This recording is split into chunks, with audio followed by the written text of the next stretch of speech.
So we knew that there was at least one Black Lives Matter activist who was a part of the storming the Capitol. And now we get a lot more information coming out on this guy, John Sullivan, who apparently now in leaked videos, he's cheering, "We did it, we did it." He's with some other reporter or videographer. They actually got invited onto CNN to talk about what's happening. And I suppose they were claiming that they were, just there in the capacity of filming. So Anderson Cooper has them on and tell us what's happened. You've also got other news outlets that interviewed this guy. Now it turns out after he's been arrested, I think he's been arrested, he's been charged. There's apparently evidence of him screaming like, "I got a knife, let's go," and like really getting into it. And people are being put off by it. Like he's like, do it, let's go. And we'll read some of his quotes. But this guy was propped up by CNN. I love it. My friends, I really have to recommend the latest Freedom Tunes video because it's so good. It's basically a right-wing and left-wing pundit screaming whenever a riot happens on the other side. But I know it's not entirely fair, but it is still funny. Freedom Tunes is great. We have him on the show sometimes. But anyway, the point is, here's this leftist being allowed to go on CNN and talk about all this stuff. He was doing it. He was one of the people leading the charge and encouraging people to do it. And then the media says there were no, leftists. Well, what they'll do is they'll say no Antifa. Well, the guy's not technically Antifa because they play it both ways. They'll say there is no Antifa, and then when it comes down to us colloquially calling someone Antifa, they'll say he's not part of Antifa. Yeah, okay, we get it. Whatever fits their narrative. Now we can see it. We got a lot more though. We got leaked video from Project Veritas of Jack Dorsey in his rather drone way saying there's going to be a lot more after this, a lot more censorship. So basically him talking about banning Trump and how more is coming. And there's some creepy stuff happening. We had this teenage girl snitched on her parents. And this is like totally 1984 level stuff that we're starting to see. So kind of depressing. Maybe we'll talk about aliens because we have that pulled up as well. But then we have some, I don't know how relevant this news is to everybody, but considering we're talking about the Capitol and we're talking about who's getting arrested, we have a story on this personality who worked for BuzzFeed. His name's Baked Alaska. Many of you probably know him. He jumped bail to go to D.C., and then he skipped his court appearance afterwards, and apparently he's missing. So he's been banned from all these platforms, he was banned a long time ago. And now apparently his lawyers have no idea where he is, and the court's like, what's happened to this guy? So from BuzzFeed to working with Monopolies, storming the Capitol, and now being, I guess, a fugitive from the law. It's a crazy story. Considering he worked for BuzzFeed, I think it's particularly relevant because we'll talk a bit about this. But before we get into everything, let's introduce some of our guests. We got, once again, one and only Jorge Ventura is chilling. Yeah, Jorge Ventura, field correspondent with the Daily Caller. Glad to be back and just talk about all the madness going on in our country. Right on. Yeah, you did a documentary on the businesses that have been destroyed in California. So we got a documentary on the restaurant industry, just basically really struggling against big government, no help from the state, and me and Sonic here actually, got to be on the ground and really tell those stories. So I know we'll get a little bit more into that, but really important story, and we're just trying to focus on the average American again. Yeah, we're going to have fun ragging on California. I've got an article from a while back talking about all the failed policies of California, which we'll add into your experiences. But producer from the Daily Caller, Sognik, you want to introduce yourself? I'm Sognik Basu, and I'm the producer for Daily Caller. I decided to spend my holidays, not being in the DC bubble and filming actual people in California who run local businesses and see what's up with them. And Jorge has been doing an amazing job on the field covering all these stories. So I just wanted to fly over, change course for a while, and put shed actual light on these people. So we'll get into all of it, but just before we do, California, failed state? Yes. Failing state for sure, definitely failing, definitely going downwards. People do not trust the people who rule over them, and they can actually sense the fact that there's an aristocratic indifference from the people, from the governors. They realize that they don't really care, and these lockdown measures not only make no sense, banning outdoor dining, but on top of that, when they see their governors dining outside and stuff like that, there's a different the hate just goes to a different dimension. Yeah. And of course, we got the one and only Luke Rudkowski. You know, some people say Skid Row is the new Main Street, and I think it makes totally perfect sense. Hi, I'm an independent journalist that produces content on the YouTube channel We Are Change. I am also a very, very humble T-shirt vendor on wearechange.org/. You always got some crazy shirt on. What is it? Well, this one celebrates my emancipation from New York as I left it, as this is the New York state flag, but edited towards my kind of understanding of it, and it says F this place, and it has two of the people that are usually there running away. I love it. As I moved away from New York City, and I will never come back to that family-friendly show. Also, very bad place. Failed state. Yes. Of course, we got Sour Patch Lids pressing all the buttons. I am here in the corner pushing buttons. It's all Right good. on. And we're gonna get into everything. Before we do, we now have timcast.com set up. Cool. So if you haven't already, go to timcast.com and become a member. We will have probably our first members only post coming up probably tomorrow. And it's going to be after we wrap up here. We've got some friends. We're going to hang out. And it's probably going to be a bit ridiculous. So that'll be up for everybody who becomes a member. We really need this. The reason I'm pushing so hard for this is because, as many of you may be aware, maybe not, Facebook recently terminated access to monetization for me. I've never cared for Facebook or relied on it heavily at all, and they've never actually paid me anything anyway, but it's the principle of the matter. I violated no rules, and they stripped me out of the program. Why? I reported on what happened at the Capitol. No calls for action. In fact, as you've listened to me the past week or so, it's been condemnation. Facebook didn't care. They nuked a ton of channels. So it was obvious at a certain point when we started putting the site together that we needed to create a base for our, the people who love the show and love the work we do. Because if we get the axe from YouTube or whatever, I want to at least try to keep things going. I know I often say that if I get banned, I'll just go down by the river. Well, mostly true, but I'll at least try not to be entirely removed from the internet. So again, timcast.com, sign up, become a member. But also, you'll notice if you go to the site, there's a shop button. When you click that, you'll be brought to a store where there now is a t-shirt which reads, "I am a gorilla." I know everybody really wanted it. The chat was just filled with people posting gorilla emojis nonstop for months. It's been months now, hasn't it? It has. It's been months since Alex Jones came here and told everyone that he was a gorilla, and everybody really wanted the shirt, or just this was the meme. I made the shirt. It is the fastest selling shirt we've ever put up. It's crazy. So we're gonna do a special edition very soon of him wearing a tinfoil hat that will only be available for like 1 week, and then we're gonna take it down. Yeah. So definitely go to timcast.com. You go to shop if you want to buy the I Am a Gorilla t-shirt. But let's talk about this first story. And what's interesting about this is CNN platforming these people. How about that? Daily Caller reports feds charge left-wing activist who filmed shooting of Trump supporter at Capitol. They say federal prosecutors on Thursday announced charges against John Sullivan, a self-described left-wing activist who recorded the fatal police shooting of a Trump supporter inside the U.S. Capitol last week. Sullivan, the founder of a group called Insurgents USA, which formed in the aftermath of the death of George Floyd, is charged with illegally entering the Capitol, civil disorder, and violent or disorderly conduct on Capitol grounds. Sullivan faces separate charges for rioting and criminal mischief in connection with an incident in Provo, Utah on June 30th, where a person was shot and injured during a protest against police brutality. For those that aren't familiar, a car was driving down the road and some Black Lives Matter dude runs up and just shoots him for no reason. Crazy stuff. He was one of the organizers.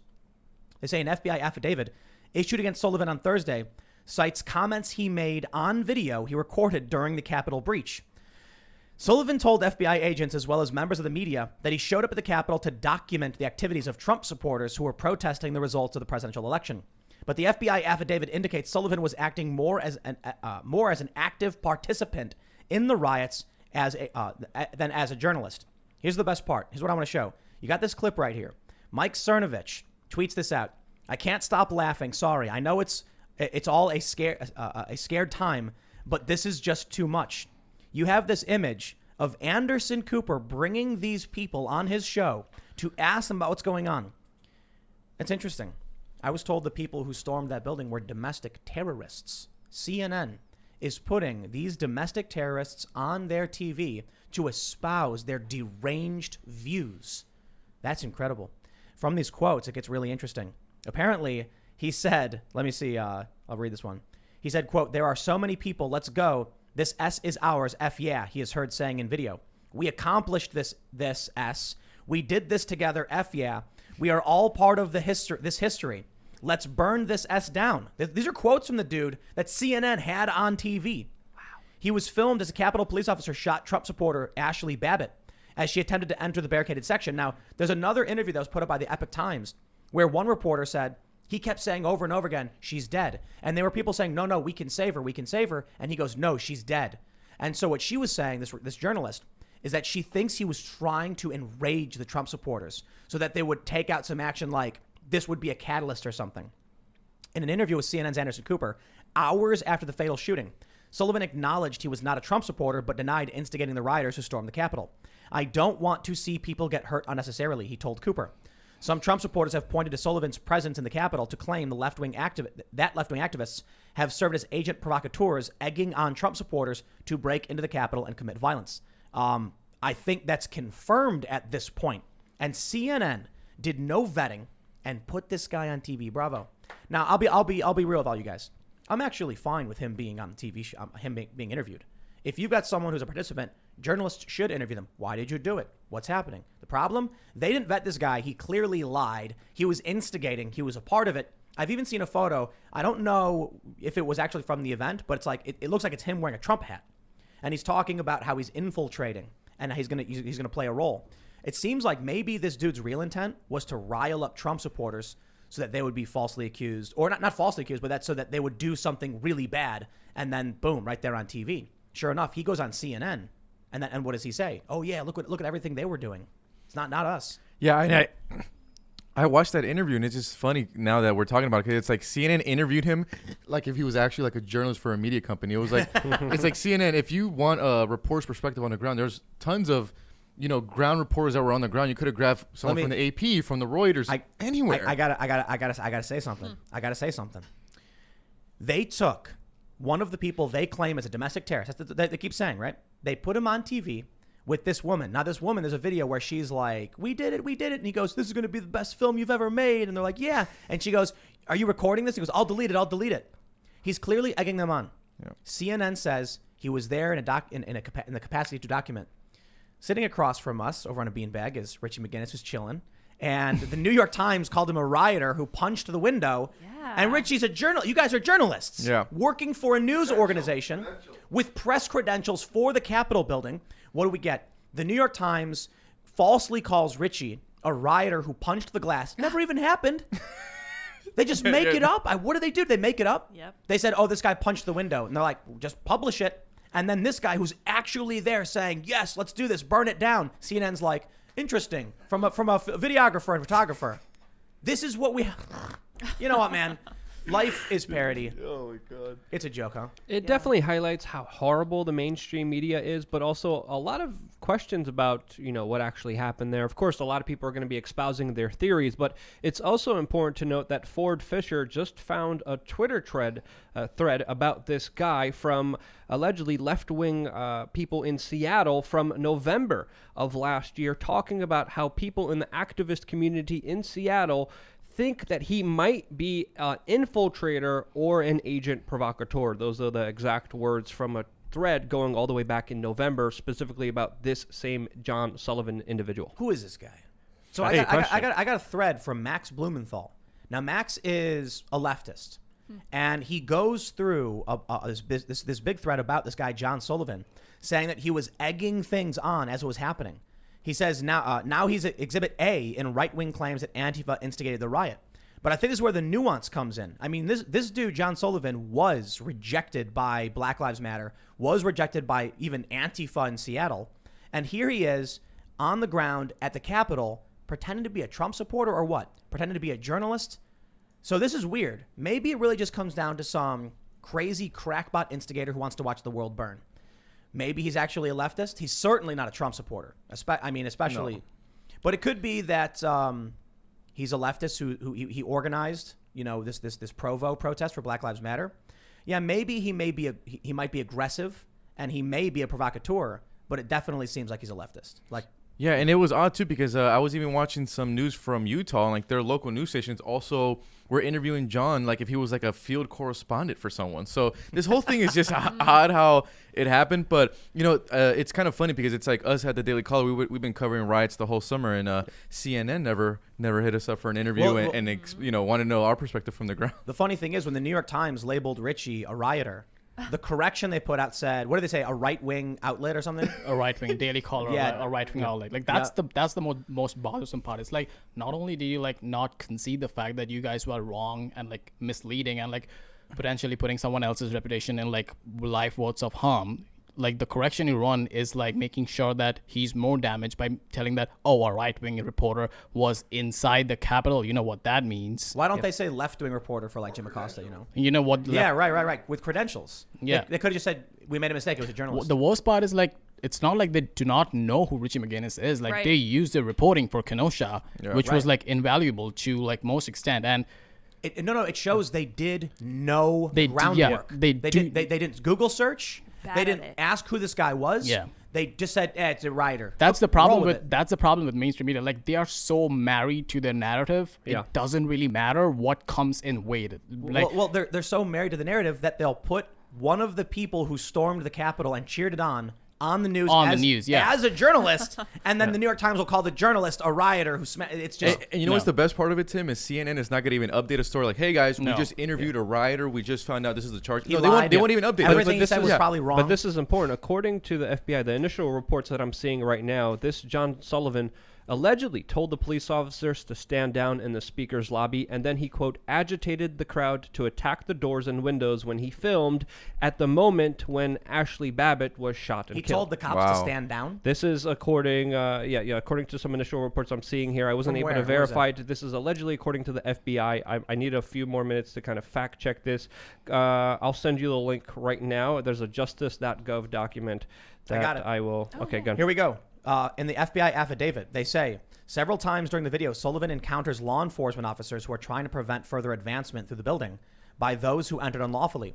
In at least 2 encounters, Sullivan can be heard on video arguing with officers, telling them to stand down so that they do not get hurt. Among other things, Sullivan can be heard telling officers, you are putting yourself in harm's way. The people have spoken, and there are too many people. You gotta stand down. The people out there that tried to do that as they got hurt, I saw it. I'm caring about you. Hey, what's guy's wrong with that? And crazy. that's when Ashley Babbitt was shot and killed. That's another important aspect here Yeah. because he's inciting at the exact moment where it was Someone's the killed. worst Yeah. scenario that Yeah. unfolded that could have gone very much more haywire. A lot more people could have got hurt, and we're extremely, extremely lucky that that situation just led to one death because it could have easily led that was to isolated. That Yeah. they were lucky about it. It could have easily led to a whole massacre and a whole disaster that luckily didn't happen. I think this guy is just like the Joker. I don't think he really cares about much. No. I mean, reading about him, the left is like, nah, dude, look at this guy. And I'm kind of like, I'm seeing what they're saying. He just wants chaos. Yeah, exactly. Yeah. He wants to watch the world burn. That's his thing. What is going on? There's a cat running, going crazy. I'm sorry. I There's- tried. The cat came in here and started running around I going gotta nuts. throw her out. Give me just Anyway, back to the important news. This is the bonus Sexy. content you've all been waiting for. Mr. John Sullivan. Hey, he's just there to document, guys. He's just there to document. She's doing her job. That's all right. So what was going on? We're distracted by a Yeah, cat. Yeah, we We're have, talking about the FBI and John Richie's Sullivan. now crawling Dive around. Richie, you could The stand up cat. and get the cat. It's fine. Yeah, It's yeah. fine. Ah, that's called. Cat's out. Okay, go. There we go. So, But now, guys. but now, Tim, we're getting a little bit more information on some of the arrests that are coming out. I believe we had like 2 Virginia state officers involved. And yeah. There were apparently some cops were Yeah. guiding them. One cop put on a MAGA hat and told them where to go. That's insane. Yeah. So this He's is what under investigation. So when I hear about, they're locking down DC, like 20,000 National Guard or whatever, and they're going to shut down the National Mall, I think there's legit like threats. Because this stuff that's happening with the 6th, the Electoral College, that was Trump being like, let's go peacefully march. I imagine there's actual people who are fired up and crazy, and the 6th wasn't their day. So No. I'm hoping they keep their security tight Well- and we get through this peacefully. Another thing to really consider here was that there was a lot of arrests made of military personnel. So that's another huge factor here. And we had that letter that we talked about in yesterday's podcast about the military sending out notices that it was Joe Biden that won the election. It's not a contested election. And now there's even a photo going around with one of the soldiers laying down and reading Atlas Shrugged inside of the Capitol. That's getting the rounds on social media. And people are betting how long it's going to take for this soldier to be kicked out of the Capitol, as there's Congress members demanding that the military there are vetted to make sure that they don't believe in Donald Trump and or are right wingers. He read Atlas Shrugged. That confirms it. He's far right. That's it. Somebody tweeted. There's a viral tweet. It was on Reddit too. It said it says far right. It shows Kyle Rittenhouse, and then it says right, and it shows Nancy Pelosi, and it says center, and it's AOC. Oh my god. And then Oh, it that says- was the Right? dumbest thing ever. Yes. Then it says left, and it says leadership not found, and they were like, the Overton window has shifted so far to the right that there is no left leadership in this country. What? And it's like, bro, if you think AOC is a centrist, you need to turn the internet off. You need to just go outside for a couple days and not go online, not read the news, and just like do some chores. That's mow what lawn. goes to show like how much power the left has over the media. It's like they have been able to shift the Overton window so efficiently and without people like noticing it, or like they do it so gradually, and it becomes like risky to say like normal things which people used to believe in like 2 years ago. So here's the thing. The reason why this guy doesn't get it, the reason why there's no, in his mind, left leadership is because if you actually realign the Overton window properly, you can't go further left than Ocasio-Cortez. Exactly. Well, I was going to say, Now, Tim, you can argue authoritarianism, libertarianism. You can argue her policies aren't effective enough or she's not an effective leader, but she's a literal socialist, a member of the Democratic Socialists of America. So let's just do this. If we're talking about the economic scale, left versus right, she's a socialist. Socialism is literally the far left end of the spectrum, whereas laissez-faire capitalism is the far right. Mm-hmm. If she was, like a social democrat, like Denmark, where you have a capitalist system, but a large welfare state, you could argue she's just a leftist. No, she's far left. And I'm not saying that disparagingly, she is. If you want to talk culturally, left versus right, which is far left would be progressive and far right would be traditionalist. AOC is far left. Yep. Like intersectional, proposing bills on far left, ultra woke, ultra progressivism. I don't want to pretend like she's the furthest left possible, because there's probably an argument there about what constitutes as far left you can go. But when you're a socialist who is ultra woke, you've got the cultural spectrum and the economic spectrum. And considering where she stands relative to everyone else in the country, she's probably the furthest left politician we actually have in office. Well, I was going to say, Tim, do you think that picture came from, because I know right now the progressive movement of the Democratic Party, they're really actually upset with the squad because they didn't do like the force the vote on the Medicare for all. Right. Do you think that's an issue? Because I know I'm actually seeing obviously like Jimmy Dore and other progressives now come out and say AOC is actually not even one of us. She's now part of the establishment. So do you think that's where it's coming from? What's your thoughts on that? You can argue that she's an ineffective leader. Right. She says she wants Medicare for all, but this is not the way to do it. But she won't force a vote. She won't even put the pressure on her. But then the question is, what is she, her being far left is a question of what she believes and advocates for. Just because she was like, my strategy is different, doesn't mean she's not far left. So there are people who try to argue she's not really a leftist, that she's a careerist, and it's exemplified by the fact that she voted for Pelosi and refused to stand up. And I'm like, dude, if a guy came out and advocated for fascism, but then voted for Republicans, you'd still call him a fascist. You know what I mean? You'd be like, the guy's clearly a fascist. She's clearly a socialist. She's clearly far left. She just supports Democrats as a means to an end. If we could have a political scale, I wish it could be if you believe in freedom or if you're an authoritarian. And those are the biggest ones, because when you look at AOC, she's talking about putting Trump supporters on list. She's calling for the banning of Parler. She's calling for the reining in of media and the media environment. That's total totalitarian, big government. And to me, the most important spectrum that gets overshadowed is if you believe in freedom or if you believe in total government. And she, in my opinion, believes in total government. Well, so that's the thing, right? If you look at someone like her, she's an authoritarian. Yeah. They'll tell you she's not. But she's on the right side of the aisle, though. That's why people like media doesn't like distinguish between that. Like, she's on the left-hand side, she's on the left, but like from her perspective, she thinks that like locking down Trump supporters or anyone who has worked in that government is okay. And the media allows that only because she's advocating that from the left.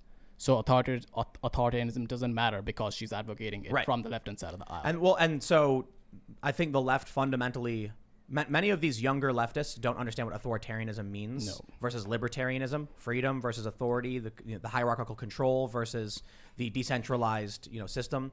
AOC is definitely on the authoritarian scale, and so is Bernie Sanders for that matter. But they always show you this this political compass that shows Bernie and AOC on like libertarian left, and I'm like, nah. You can't advocate for banning private insurance and call that libertarian. No. Yeah. You can argue for voting for a cooperative system. Like if you were to say, even if you were to argue for universal health care, there's still an authority element in that. I wouldn't necessarily argue it's overly authoritarian. Right. But when you follow it up with, and then we're going to take away from you, now you're in the authoritarian spectrum. You're taking from people, and then you're distributing it. Yeah. Well, so it's a combination of the two, right? If you get universal health care, I would argue there's a path to that is not authoritarian. It's very, very difficult because you're taking people's resources. You're by force, essentially. But if it's through a democratic process and a vote, then it's not authoritarian, but it's getting close to the line. Exactly. Then coming afterwards and saying we want to ban what you have now, okay, that's definitely the authority saying I know what's better for you and you're not allowed to choose. And That's where you an cross easy the line. metric for that is like if the means to your end involves government power, your the way you're doing it is probably authoritarian. Well, they won't admit it though, and that's why it's funny. You see someone like Jimmy Dore. Yeah. Jimmy Dore's libertarian left, and he wants universal health care, which is a cooperative system, and he wants them to challenge the machine, the powers, the establishment. He wants to challenge the authority system to in his perspective, force the authority to relinquish the power and then give it to the lower classes. That's like how the left often views what they're doing. I don't want to speak for Jimmy. I really respect the guy. I think he's a good dude. I was gonna say, but I mean, is AOC? Does she even have any power in Washington? Because she came into D.C. She's supposed to be this young congresswoman who's gonna break the Democratic establishment, but it seems now she's just become a cognitive in the machine. She votes for Nancy Pelosi. She really hasn't got anything progressive passed. So are we overblowing of how powerful AOC is? Because it seems like she's now a cognitive in the machine. She's playing the game. Yeah, look, she'll come out on Twitter and be revolutionary, but when it comes to like voting, she's not. But she was a freshman congresswoman. She's not going to get anything done. I think she renamed some post offices, and that's what happens when you're in your first term. You're not going to have any power or any leverage or any connections, and so you get what you get. But she's got 12 million followers. Jesus. Yeah. She's not going anywhere for sure. She is sucking the money from the Democrats like Trump did from the Republicans. Now, she might go somewhere. Democrats might get rid of her. The Republicans want to get rid of Trump because he's sucking up all the donations. Not only that, after him, all these corporations are like, we're not going to donate to these Republicans anymore. Right. So now they're like, get rid of Trump. Nah, you can't. Nope, you just got to accept it. Well, I would actually disagree with you guys because when we look at Alexandria Ocasio-Cortez, she's in government. She's a freshman, congresswoman, so she's not doing that much. But culturally, she's doing a lot. Exactly. Yep. When she's playing The Last of Us and she's espousing her ideas, when she's going on Twitter, when Twitch, she's going and ranting on live stream, she gets millions of views and everyone's listening to her. And she's the kind of new thought leader of the left promoting authoritarianism and making it trendy. It's trendy that the big corporations control everything. It's trendy and cool that there's someone that will punish the bad guy, whoever that bad guy may be at any moment in time based on our narrative that changes and is absolutely bipolar. So that in that aspect, we have to understand huge power and influence that hasn't been tested, hasn't been challenged effectively at all, in my opinion. There's a nuanced argument, I would say, to say that she's not a leftist, in that she's just a tribal leftist, meaning she says things that will get her clicks, get her more followers, and it works. It's really easy to go to someone and say, vote for me and I'll fight for you. Why? Because I am the true progressive. I'm going to make them give you money. How would you like $2,000 cash in your pocket? Vote for me. Yeah, that's called whispering sweet nothings into a constituent's ear. That's kind of what Andrew Yang is doing right now with his run in New York City for mayor. Yeah. But it works. A lot of people are so Oh, desperate. They're so downtrodden. They're so screwed over by the government. I mean, when we look at the actual issues that are affecting us, failing wages, the deindustrialization, the lack of jobs, the lack of ability to actually have economic mobility in the United States, people are so poor. People are so downtrodden that they're like, yeah, I'll take it. Just give it to me. Just whatever I have to do. Sure, give me that $2,000. And of course, as someone who doesn't believe in government, there was still, I have to admit this, a lot of individuals where that $2,000 would have actually made a big difference in people's lives.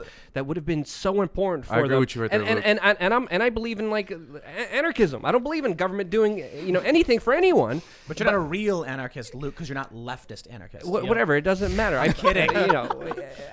But Luke, I just want to touch what you said. I think after the experience with me and Sonic in California, like talking to the restaurant industry, it's like when we're there, it's like we could see these folks need the $2,000 and they just need something, and it's just like from government there's no urgency, and it's just we're just failing the average American. So now these leftists could come in and say, here, vote for me, you get 2,000 recurring checks.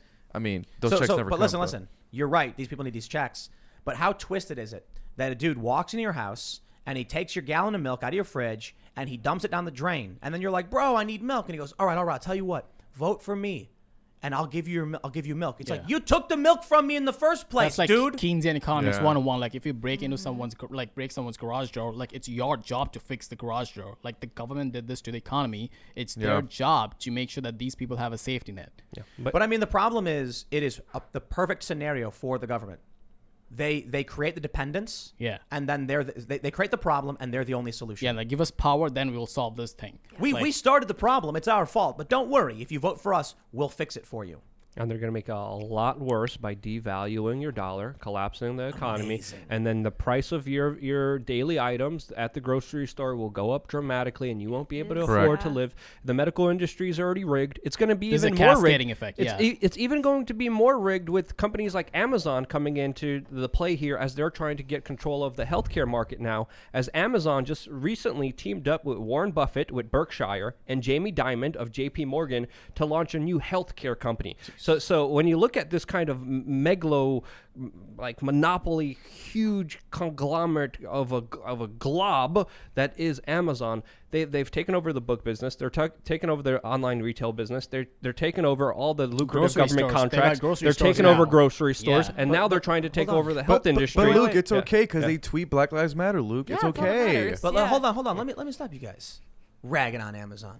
How dare you? Yes. Think about this. Think about this. I remember when I was growing up, they were like, how many banks were there? It's like, you want to go to the bank. There were so many banks. Well, then, by just good fortune, Bank of America bought up every single bank. yeah. And so then it was like, dude, you could walk a block and boom, Bank of America. So the ATM was super easy to use, super convenient. How awesome was that? So here's what I think about. Imagine a future where you open your phone, right? You open your phone, you got 100 apps. I don't even know what's going on. There's so many apps. I would like one app. We'll call it app. Then think about, you got to go to the doctor. I don't want to think about what building I have to go to. How about we just have one big building called store, and it'll be owned by Jeff Bezos, and app will be owned by Google, and it'll just do everything, right? That's the future we're going to head towards, where there's one massive conglomerate. I'm joking for those that people haven't gotten through the facetiousness, but the point I'm making is they're hyper monopolizing everything into single sources for everything, where they will be the provider. And then I want you to think about what that future has in store for you. When you get banned by app, you can't order food, you can't use your map, you're done. Yeah. Imagine if bank. Apple banned you from their iPhone iOS. They could. Yeah, like- you don't own the software. They're licensing it to you on your phone. So People- they can turn it off. People don't question aggregation of power, monopoly, oligopolies if that gives them convenience in their day-to-day lives, and that's the problem. They're using Amazon, they're reading Washington Post, but they're not questioning the fact that this one company gets to control so much that if I fall out of line, what will happen to me? These people don't get to. I love the naivety of these people who think that, well, Jeff Bezos can't force the Washington Post to write, whatever. So, they're editorially independent. It's like, oh, shut up, dude. Yeah. Jeff stop Bezos will just be like, I can't tell you what to write, but no budget this year. Yeah, you don't work here anymore. Yeah. Right. And then not only that, Tim, we also have to think about the influence of the Washington Post, because now journalists who are dying to get to the Washington Post, they're never going to investigate Amazon, or they're never going to report on Amazon truthfully, because they want that Washington Post job too. So then you make all these other media and journalists kind of just bend over to you without even having to be at the Washington Post either. So that's something that's why that plays a role too. The Trump news cycle dominated for so long, because it was not a threat to the establishment, but it gave them this narrative that they were fighting the machine. Exactly. It was really fun. I'd hear from leftists when they'd say I would talk about, Paul Joseph Watson says, conservatism is the new counterculture, and it's punk rock. Apparently the most punk rock song you could write would be supporting the president, because the entirety of the cultural machine is against him. Yeah. And people would be like, that's not true, he's the president. And I'm like, yeah, who struggles to get any of his policies done because the Republicans don't even like him. Right. He hires and fires people faster than anybody else we've ever seen. And he's really locked up because of the Mueller investigation. Like, the dude was pinned down in a lot of ways, far from perfect. But the point is, just because you're president doesn't mean you control anything, right? I mean, you do have a lot of control. Trump was able to do a lot of things. But I look now at AOC, and if politics is downstream from culture, trust me, man, give it 15 years, and AOC is going to be they're going to call her conservative. She's going to be considered a moderate Democrat by the time she's in her 50s or 60s. So you don't think that she actually believes the things she stands for What right I'm now? saying is, she does. what I'm saying is that how old is she now? She's 28, 9. No, Yeah, she's like 31. she's like 31. Yeah. Yeah, I think so. so. In let's say 30 years, universal health care, universal jobs guarantee, all that stuff she's talking about in that little drawing thing she did, that will be considered centrist. Democrat. Yeah. The Republicans are being excised. Exactly. Conservative values are gone. And it's a conservative's fault in a lot of ways. I've had so many arguments with conservatives about big tech censorship over the past several years. I remember once when I was in Milwaukee, I was talking to this guy and I said, we need to regulate big tech to protect freedom of speech, and he argued with me. And I was like, dude, if you want to sit here and argue with me that we shouldn't regulate these companies when I'm like the liberal arguing for this, I'm just going to agree with you. You know why? It's not my ideology getting purged from the internet. So by the time you've figured out what's happening to your ideas and your ideology and your politics, you'll be long gone, and I'll have been fighting to preserve my politics and what I believe in. So if you're not smart enough to realize what's happening, then you won't. Then maybe your ideas don't deserve to exist anyway. Yeah, hey, Jack Dorsey is more powerful than the president of the United States. I think that says it all. The good thing is, I don't know if it's a good thing, but I think it's an interesting concept is how these other countries are now waking up to this concept of what social media in the United States and just the kind of that reach between social media and then big government here in the United States. Now other countries are like, wait a minute, when it comes to election time, we should be banning a Facebook and a Twitter. Yeah, so, Uganda just did it. Yeah. And they saw like this, if this American app can like ban their own president, we won't let Jack Dorsey dictate what happens in our country, in our democracy. Really quick, Luke, before you go, just a funny. It was a daily. We have a guy named Logan Hall with the Daily Caller, and he tweeted. He's like, hey Facebook, why don't you go build your own country? Yeah. No, he said, why don't you build your own Uganda? Yeah. Well, this is important here. I don't know if we should maybe pull this up, but the Mexican president just announced that he's going to be mounting an international campaign against social media bans. So the Mexican president right now is saying that the first thing he's going to do at the next upcoming G20 meetings is to organize a proposal where they will work together to, of course, make sure that social media companies cannot suspend freedom of expression. And he's actively fighting for, I never thought I would ever say this, the Mexican president is actively fighting for the speech of Donald Trump. That's great. 2021 is It's already wild. it's It's already parallel crazy, universe, but this is a pretty Let's- big story. Let's do this. Let's talk about what Veritas just ended up publishing. Yeah. We have the story from Breitbart. Project Veritas video shows Twitter's CEO Jack Dorsey saying censorship is not, quote, going away anytime soon. It's interesting. I heard James O'Keefe, puts up this video and he says, we got a recording of Jack Dorsey speaking. And I said, man, I wish it was just Jack Dorsey literally sitting there with his real voice going, now we're going to ban all of the conservatives and they'll never speak again. But in reality, life isn't like that. So it's really just him going, so we're focused on this one account and, what we're seeing with these other accounts like QAnon, it's not going to stop anytime soon. But right now we're focused on this one account. Life's boring. It really is. You're not going to hear some secret meeting between, Jack Dorsey and he's like, it's like he's on the phone with CNN. He's like, I think we're going to do the right thing and ban Trump. All right, have a good day. I just got off the phone. They believed everything. No, it's not like that. Jack is exactly like he is, exactly like he speaks, and it's the banality of evil. It's him going there being like, we're doing the right thing to prevent violence by silencing 74 million people who are extremely angry right now. And I know that they just stormed the Capitol and they were all extremely angry and there was several people who died. And I think it's the appropriate thing to make them angrier and prove everything they believed is true. Well, Tim, I want to ask you, when you did the whole thing when, Joe Rogan had you on and you just kind of like came on and just pressed Jack, did you leave that podcast was like, hey, I think this guy might fix some things. I think he considers some of the things we're saying. You're just like, no, he's an oligarch and it is what it is. Because we were talking about blockchain technology and, there was talk about, I don't know if we talked about it on the show. There was talk about creating a social media network that on the blockchain so you can never ban anyone. And I was like, dude, that's nightmarish. You know why? Because then when you're 16 and you post something really dumb on the blockchain, it's forever. There forever. Right. Yeah. Forever. Yeah. You can't get rid of it. Yeah, that's horrible. So I'm like, people need, but maybe that would actually not be that bad of a thing because if everybody was forced to realize we've all been dumb kids saying dumb things, then they'd be like, hey, when you were 16, you said, before you say that, I can see what you said when you were 16. Mm-hmm. So how about we just shut up So right cancel now? culture won't be a thing about that. It might actually end up being a good thing. But no, I think he's a bad person, and that was classic, Tim. That was good stuff. Just you just drilling him and him having to be like, he had to bring another Twitter person to handle the questions. It was legendary. Well, I mean, because Joe and Jack did it the first time, Yeah. and then they were both like, we need to have a bigger conversation about this. No, but following that, we talked about the road to redemption. If in the real world you could murder somebody and you only go to prison for 25 years, you get let back out with restrictions, right? And I was like, but you could say learn to code on Twitter and be banned for life. I was like, a little harsh, don't you think? And so Jack was saying, this is now 2 years ago? He's like, we're going to have a road to redemption.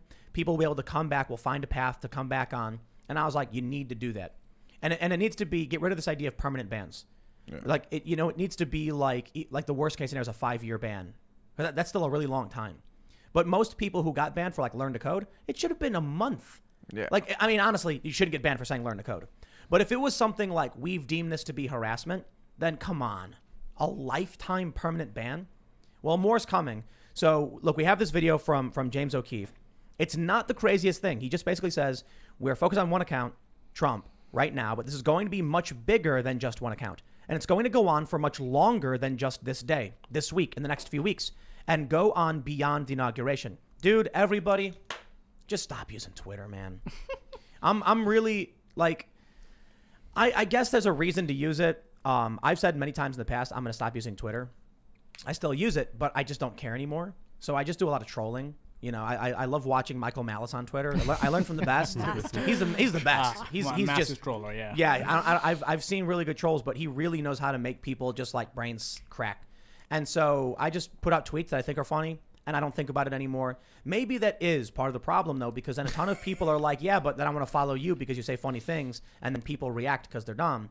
And I'm like, yeah, I should probably just stop posting tweets. You know what I do? Like, a lot of the opinions I put on Twitter, I just say in my videos anyway.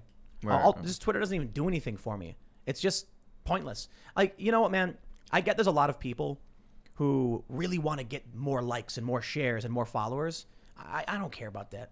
I cared about it when I first got started, and I had that first experience of going from like 800 followers to like 5,000. And it was a weird thing having people talking to me all the time, getting hit up. I was like, what's happening? And then I remember, this is back in 2011, getting the first super stressful anxiety from seeing like 30 tweets where they were like, Tim Pool's a Fed, he's a cop. And I'm like, what's happening? I'm being inundated with all these tweets.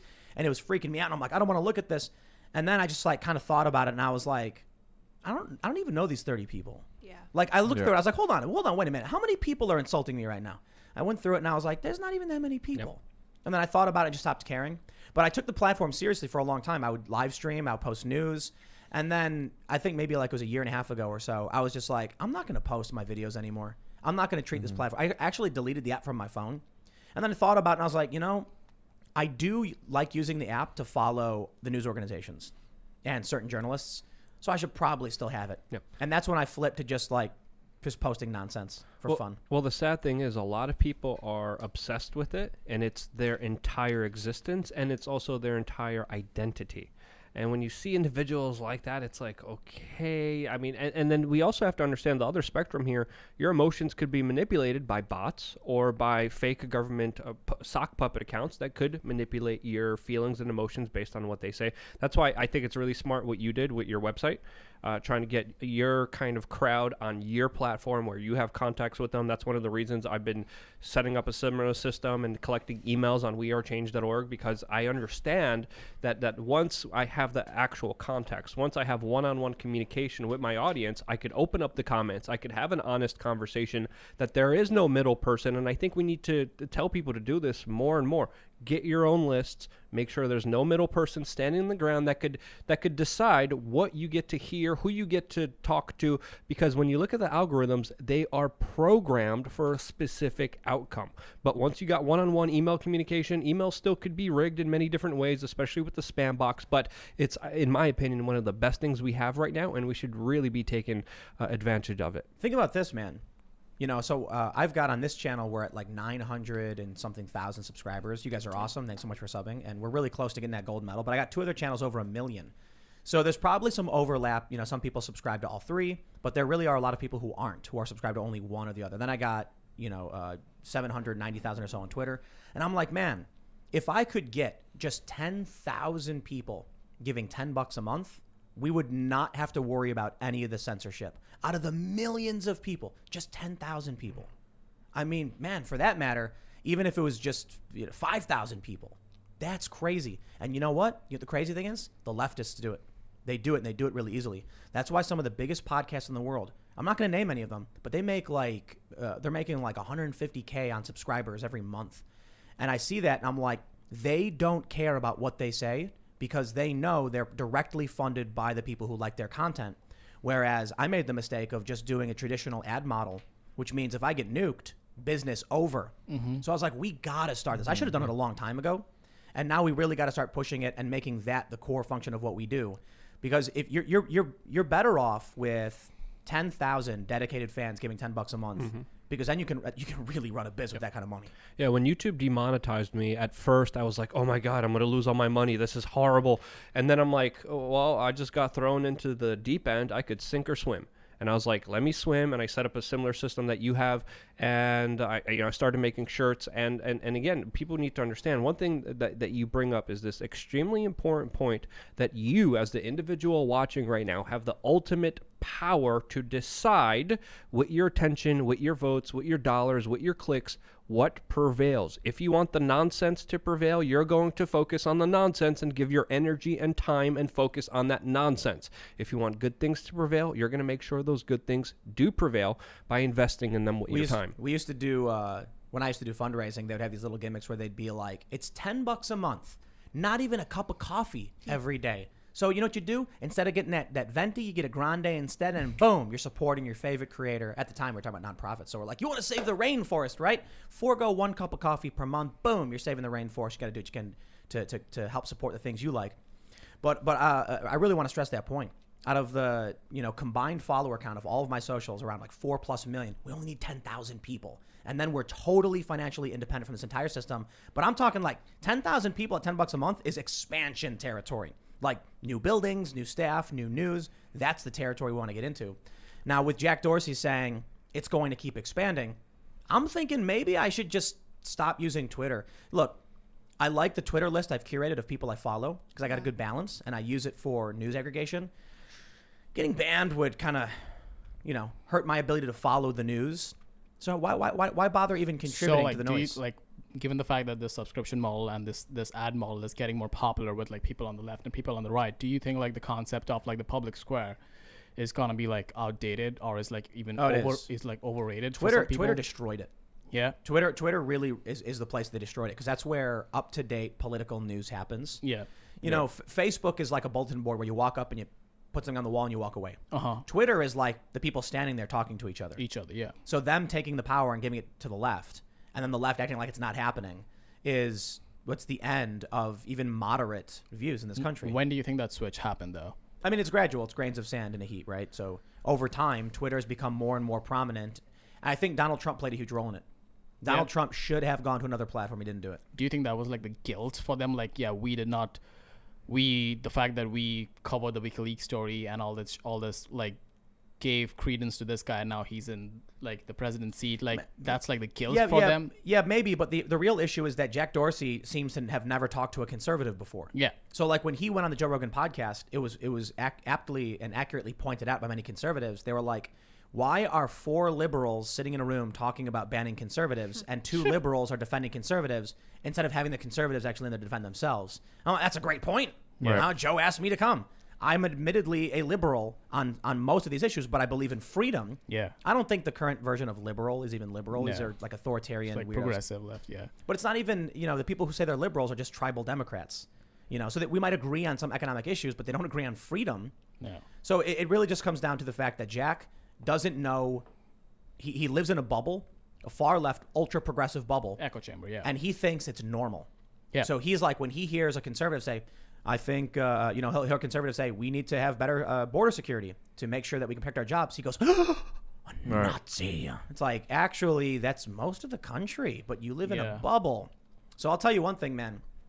When I heard there are some leftists who have shows where they've got like 30 or 50,000 people giving every month. And I'm like, that one leftist dude is a millionaire because leftists are collectivists. Yeah. Because when the authority says rally to me and they raise their fist, they all say yes, it's what they believe in. Conservatives don't really do that. No. Conservatives are more individualist. So I think this is a big weakness for conservatives. Crowder has Mug Club, so he's absolutely been on the game with this. And you think about it, when YouTube nuked him, he was fine. Why? Yeah. He's got Mug Club. He has the backing of the Mug Club. Yep. And I was like, man, what am I doing? I was like, we really got to make sure we have that barrier. I've taken donations from people for a long time. I never stress it to an extreme degree, but this is the legit reason to make sure that we're hearing the words straight out of Jack Dorsey's mouth. The bombs are dropping. And then we're seeing it right after the January 6th.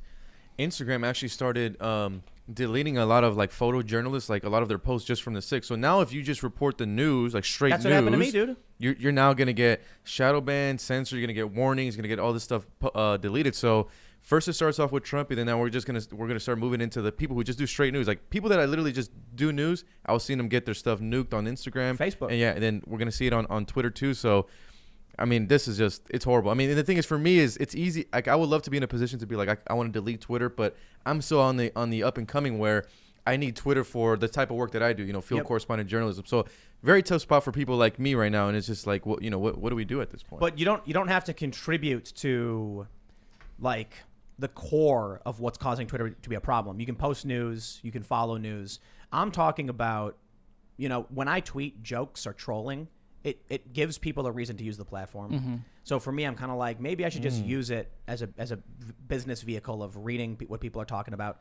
I used to do segments where I would see someone like do a Twitter thread and then I would argue a little bit. And I was just like, I don't care about these people. I don't care about taking some verified blue check with 1 million followers and then doing a video where I'm like, well, here's why they're wrong. I'm not interested. Maybe sometimes, but I've tried to get away from a lot of that stuff and just keep focused on the news.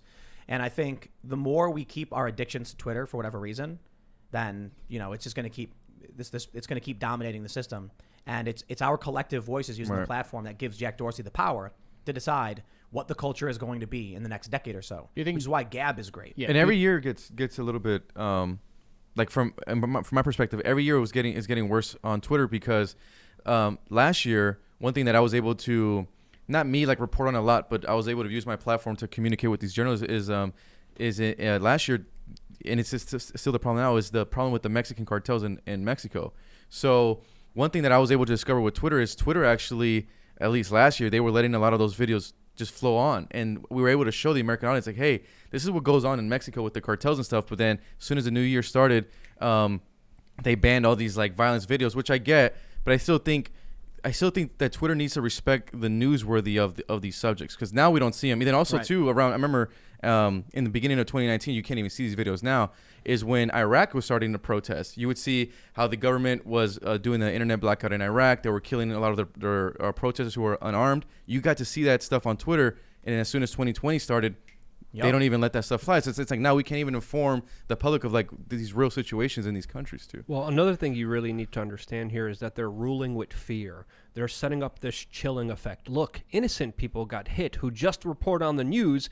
They get taken away. And I wouldn't be surprised if potentially, this is just my theory, Jack Dorsey released that video himself to set up this chilling effect, saying you better behave, you better do what we say, you better censor yourself, or we're going to totally cut you off because more cuts are coming. And they knew what they were doing, because when we look at the onset of like Google and Google Video, YouTube, Blip TV, whatever, it was first new kind of software, new systems, new websites that were very kind of out there in the open. If you liked the video, if you subscribed to a channel, you would actually see the channel.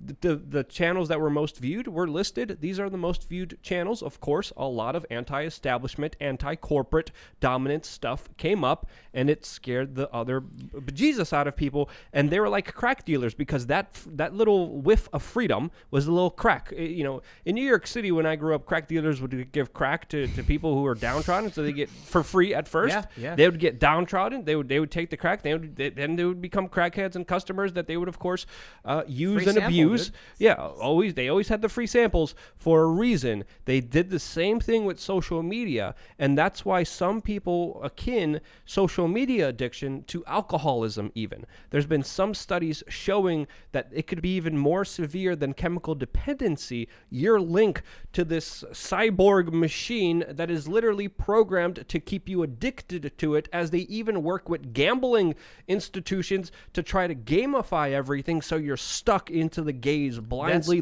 giving away your soul to it. That's why they never got rid of follower count or retweet count. They talked about it, and they never did. And the reason is they know what drives people to use Twitter is earning points. That's the thesis of the dopamine hit. Like that was the whole concept of like Social Dilemma. Like they shed a really good light on it.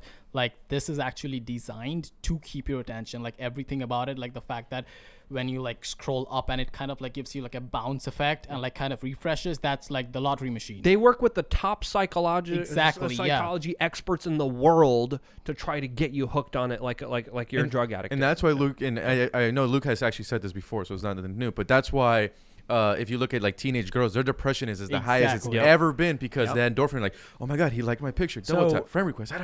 Now that we're constantly bringing this up, go to timcast.com and become a member because I can't imagine they're going to be happy. I mean, yeah, but it's better. I'm loving this segment. I'm like, yes, right. Let's explain to people the very serious threat we're facing and why I'm like, we need to build this backboard safety net kind of deal because my Facebook is effectively shut down. I'm allowed to post, but I can't monetize, and they've shadow banned basically. So it's effectively done. Why? Because on January 6th, I made a video saying, here's what's happening. Man, this is crazy. Look at this. Look at that. Look at this. That was it. Can't allow it. News is not allowed. So gone. But I want to talk about something in this. You know, when we're talking about addiction, you got to think about what the addiction drives people to do to fulfill that addiction. We've all heard the story about the dude willing to go to great lengths to get that next hit. You know, they make TV shows about it. If people want drugs, they'll sell their possessions. They'll rob from their families. They'll do things with people they wouldn't normally do because they're desperate for that hit. And that brings me to this next story. This is from AZ Central. Warrant issued for arrest of far-right streamer Tim Baked Alaska Gianet after he violates release conditions, fails to show in court. Now, for many of you, you may not know who this guy is. Many of you may. But he's been involved a lot in politics. He used to work for BuzzFeed. He then worked for Milo Yiannopoulos. And I've actually interviewed him in the past. He was associated with right-wing groups and then alt-right groups and then argued he wasn't alt-right. And then it goes back and forth. But the reality is, I think what we've learned from his time at BuzzFeed, his attempt at being a rapper, is that he's actually just driven to get likes. He's driven to get attention on social media. And I think his story and everything this guy's done, he's filming himself storming the Capitol. He's pointing the camera and he's like, Trump's going to be really happy with us. And he picks up Pelosi's phone or whatever, and he's making jokes. He's gone so far off the deep end. There are a lot of people, right? So before we read into this, I want to mention Joey Salads, right? You guys know Joey Salads? Yep. We had him on the show. He made a YouTube video where he hired black men to vandalize a car with Trump support, like Trump merchandise in it. And what he did was, he was like, I'm going to leave this car with Trump supporter stuff in it in this neighborhood and see what happens. And the next scene is black men damaging the vehicle. Somebody in the apartment above filmed it and saw what Joey had done. And then right when he released the video, sent the footage to, I think, H3H3 and then busted him staging this attack, which was, and many people said it was racist or fueling racism, whatever you want to call it. And so I snapped at the dude. I was yelling at him. I was like, this is disgusting behavior. But Joey, you know, he apologized. Most people just don't give him a chance at redemption. But I've always said, if you don't at least let someone try to do better, they won't. They'll go the other direction. So I had a conversation with him, and what he said to me and what he said to many other people is that he didn't realize how far he had gone in making this content and chasing after the money and the views. Now you look at someone like Baked Alaska, he's got no limit. It's all about the next one up to get that hit, to make that money, to get those likes, to get that traffic. And then he winds up, listen, here's the story. I'll give you the gist of it. He jumped bail, according to AZ Central, to go to DC in the first place, breaking the law. He breaks the law going in the building and films himself doing it. And then he doesn't show up for court and his lawyer can't get a hold of him. He has been driven to the extreme end, chasing after this. And the crazy thing, he got started at BuzzFeed. Ben Smith, the former editor-in-chief, I believe was the one who hired him. He wrote an op-ed about it. You take this young person, you put him in this environment where you're like, get those likes, get those likes. This is what BuzzFeed's all about. Get those shares, get those shares. And they're going to, and I don't think BuzzFeed gets to absolve themselves of the responsibility of what they created in this dude. Well, if you look at the inner workings of BuzzFeed, they actually have entire walls dedicated to how many likes, how many hits an article gets. Don't look at me like that, Lydia. You said licks. I know I did. It was a fraudulent slip. But they incentivize Freudian you. slip. Potato. they incentivize. I'm Polish and dyslexic. They incentivize literally get as many hits as you can. So is it fair to say that Baked Alaska is a product of BuzzFeed and BuzzFeed radicalized him? Yes, I don't. BuzzFeed radicalized. I don't think. I'm not trying to make a joke about it though. It's true. I don't think he is. I think he was already like that because even before the whole Capitol thing, I would actually see some of his videos just on Twitter with the circulating. It'll just be him walking into like a grocery store with no mask, and then people telling him wear a mask, and then he'll tell him like to F off. The and BuzzFeed whatever. stuff was years and years and years ago. Nobody knew who he was when he worked at BuzzFeed. Oh yeah, I know. And he gets hired for this job where they incentivize his behavior, bro. Those things you do, that shock content, you can make money doing Yeah, this. he was like Shot content. breeded in that system, and like there's no wonder that he right now like that became his whole model. Well, let's Yeah. read this. So this is from AC Central. They say a Scottsdale judge issued a warrant for the arrest of far-right social media personality Tim Baked Alaska Giannett after he said Giannett violated conditions of his release by leaving the state last week to go to Washington, where he apparently live-streamed the U.S. Capitol riot. Giannett already was facing misdemeanor charges of assault, disorderly conduct, and criminal trespass in Scottsdale City Court after police allege he refused to leave a bar and then pepper sprayed an employee. He had been released in that case with the agreement he not leave the state without the court's permission. Didn't he film himself doing that? Yes. Yeah. He You filmed see himself what this is? on that D Live D-Live. live stream. Yeah, picks Spraying up somebody. Yeah, picks up the Senate phone and acts like he's like talking to Donald Trump. It's an all bad video. So they I'm say speechless. Judge James Blake was not pleased that the 33-year-old Giannett chose to skip his court hearing without explanation. And even Giannett's attorney, Zach Thornley, was unable to reach his client on the phone during the court hearing. Now, my understanding is that D Live banned him. Yeah. He is, look, I remember when he was posting these like ironic Nazi jokes on Twitter. And then I interviewed him and he said, look, it was just supposed to be edgy and it was supposed to trigger the left who was freaking out and it was a mistake. And I was like, okay. And then he does it again and again and again. And then he gets banned. He had like 250,000 followers on Twitter. Huge. Yeah. And he gets banned because he Even on just D-Live, would not stop. He was constantly trying to one up everything. So I was like, okay, dude was clearly lying to me. Now we see where he's gone since then. It is just a constant one up. I tell you, man, when you're an addict and you are chasing after that hit, I don't care if it's social media or drugs, this dude is now a fugitive from the law. Isn't it crazy how like we talk about social media being addictive? How you guys are mentioning that Luke, you said it was like alcoholism. Something crazier than that. Here's a guy now who his lawyer can't find him and the judge wants him locked up and he's probably facing federal charges for the right. This warrant we're talking about, that's Scottsdale, Arizona. That's Arizona, right? That's not. We're not even talking about what's going to happen with the FBI. Federal prison to own the libs. No, but for the likes, man. That's this is the important thing, right? I don't think Baked Alaska is far right. I think he's like a social media saying whatever he can to whoever will listen. Yeah. And social media prostitute. I don't know. here's what happened to Yeah. a lot of people on Twitter. They would post a meme, and if it was like left or right, probably right because most memes were being produced by the Yeah, right. right, yeah. They get a ton of likes. Feels good. A lot of shares. More followers. So they one up it. And they chase after it with no end. No point of self-reflection. At no point do they say, hey, whoa, maybe that's too much, like Joey Salads did. Only until he got caught and shut down did Joey realize, like, I didn't realize what I was doing. And now he's stopped. And now his videos are like hokey pranks with his girlfriend where like he puts like sprays with ketchup Tim, I or don't. something. Just really quick. Hey, attention is a hell of a drug. Yeah, man. Tim, I don't know if you ever, or Luke, if you guys in Sonic, if you guys heard of this social media girl. It was a couple years ago.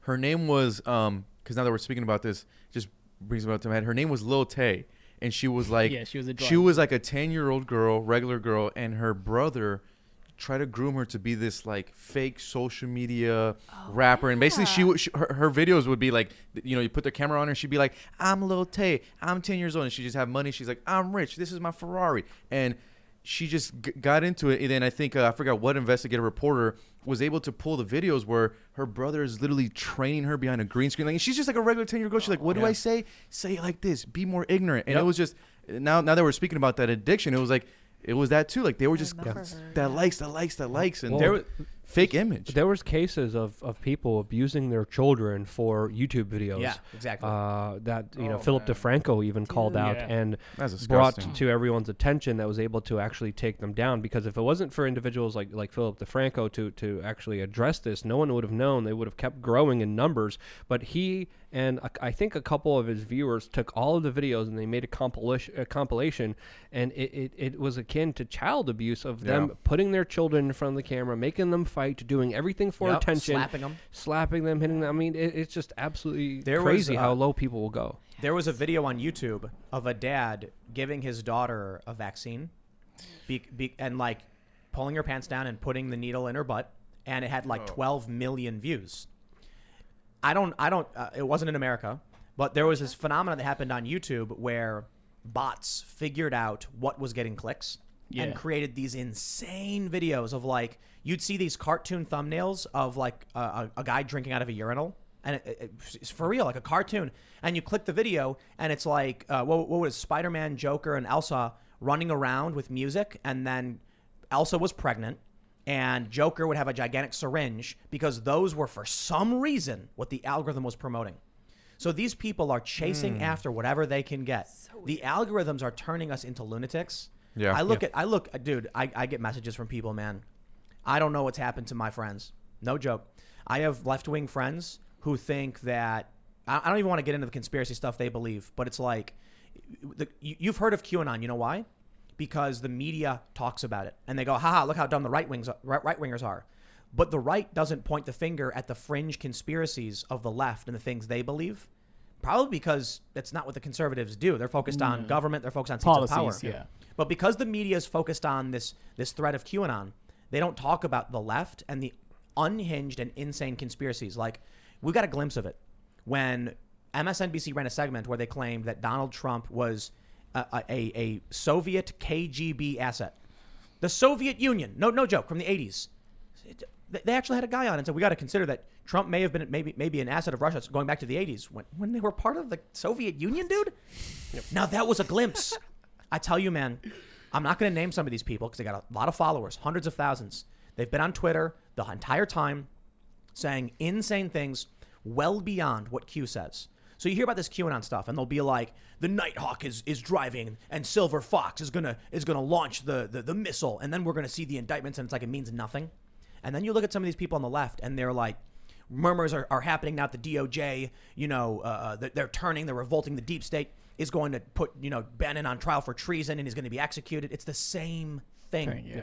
But the media doesn't talk about it. They give it a pass. Well, the mainstream media is now telling us that the biggest threat for our democracy, for our existence, are people's individual political opinion, when in reality, the threat is the social media. It's leading people to hurt people. It's leading people to exploit people. It's leading people to break the laws. And just in those particular instances that we noted here, there's so many more. There was a case in Indonesia where people were taking puppies and putting them in horrible predicaments and then rescuing them. And it was always the same puppy being rescued after he was placed there. And they were manipulating the algorithm, which that was incentivized, promoted by YouTube. Just right now, when you talked about that vaccine case, I remember seeing on my newsfeed, looking up stories for this particular podcast, I seen a vaccine proposal, someone getting a vaccine and proposing on social media to get the likes and attention. So when we look at the bigger threat towards our existence, it's not people who say stuff on social media that you may not like. It is social media that is the existential threat against humanity. Just ban all of it. And the crazy thing is, ban all of it and ban us, whatever. I don't care.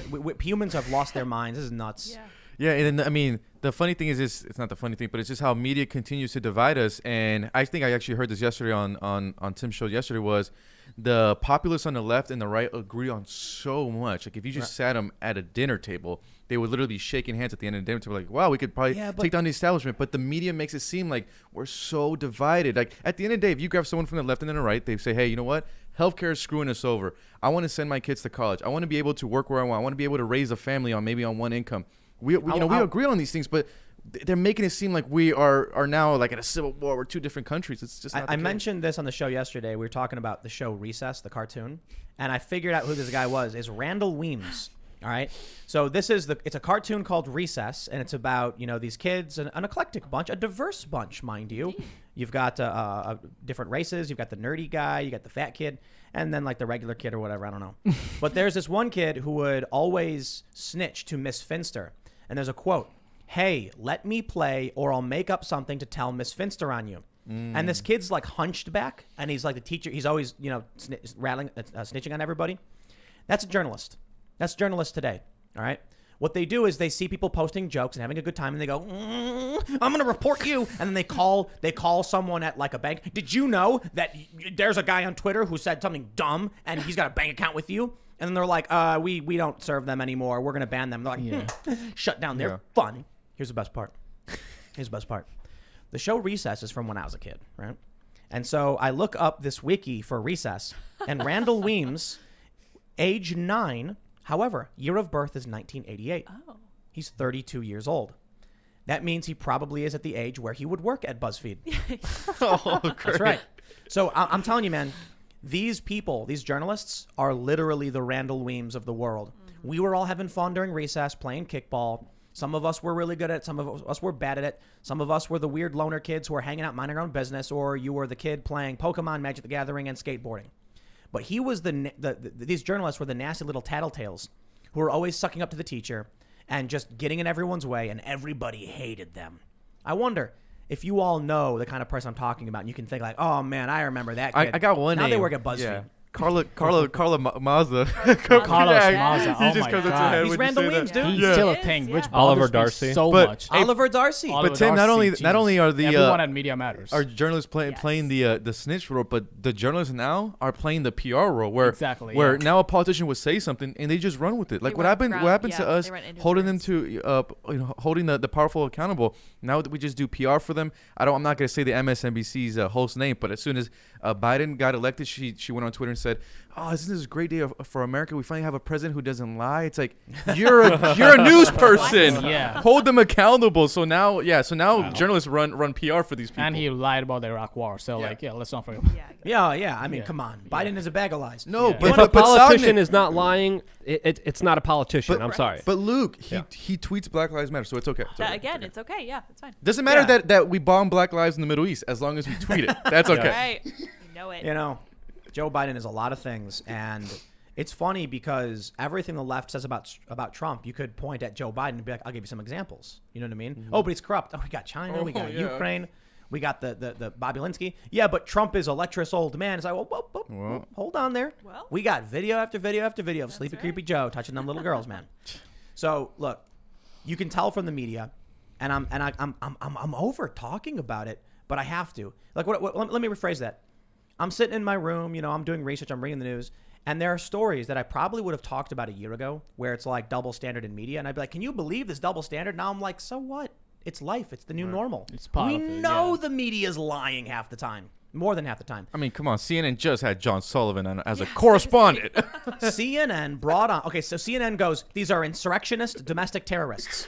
Now, for our next guest, John one of the Sullivan. One of them, John Sullivan, yes. a guy who was arrested for egging them on and inciting the riot. Yep. And he's not a Trump supporter. Yeah. He even said he wasn't. And they have him on because they can point the finger at the right and they get away with it. That's creepy, man. Yeah. Hey, we're all gonna be waiting for that update on CNN that they interviewed a criminal. But I got a feeling that update won't be coming. I don't see that Well, I'll coming. tell you, we talk about journalists snitching on people, but let's talk about the real creepy 1984 stuff. Yes. This next story is from Fox 13. Teen daughter turns in family for taking part in Capitol insurrection. They say an 18-year-old girl outed her own mother, uncle, and aunt for taking part in last week's U.S. Capitol insurrection that left 5 people dead. Helena Duke posted images to Twitter of her mother, Therese, inside the Capitol on January 6th. Hi, Mom. Remember the time you told me I shouldn't go to BLM protests because they could get violent? This you? Tweeted Duke. Dear God. In a video on one of her daughter's tweets, Therese Duke could be seen arguing with a police officer.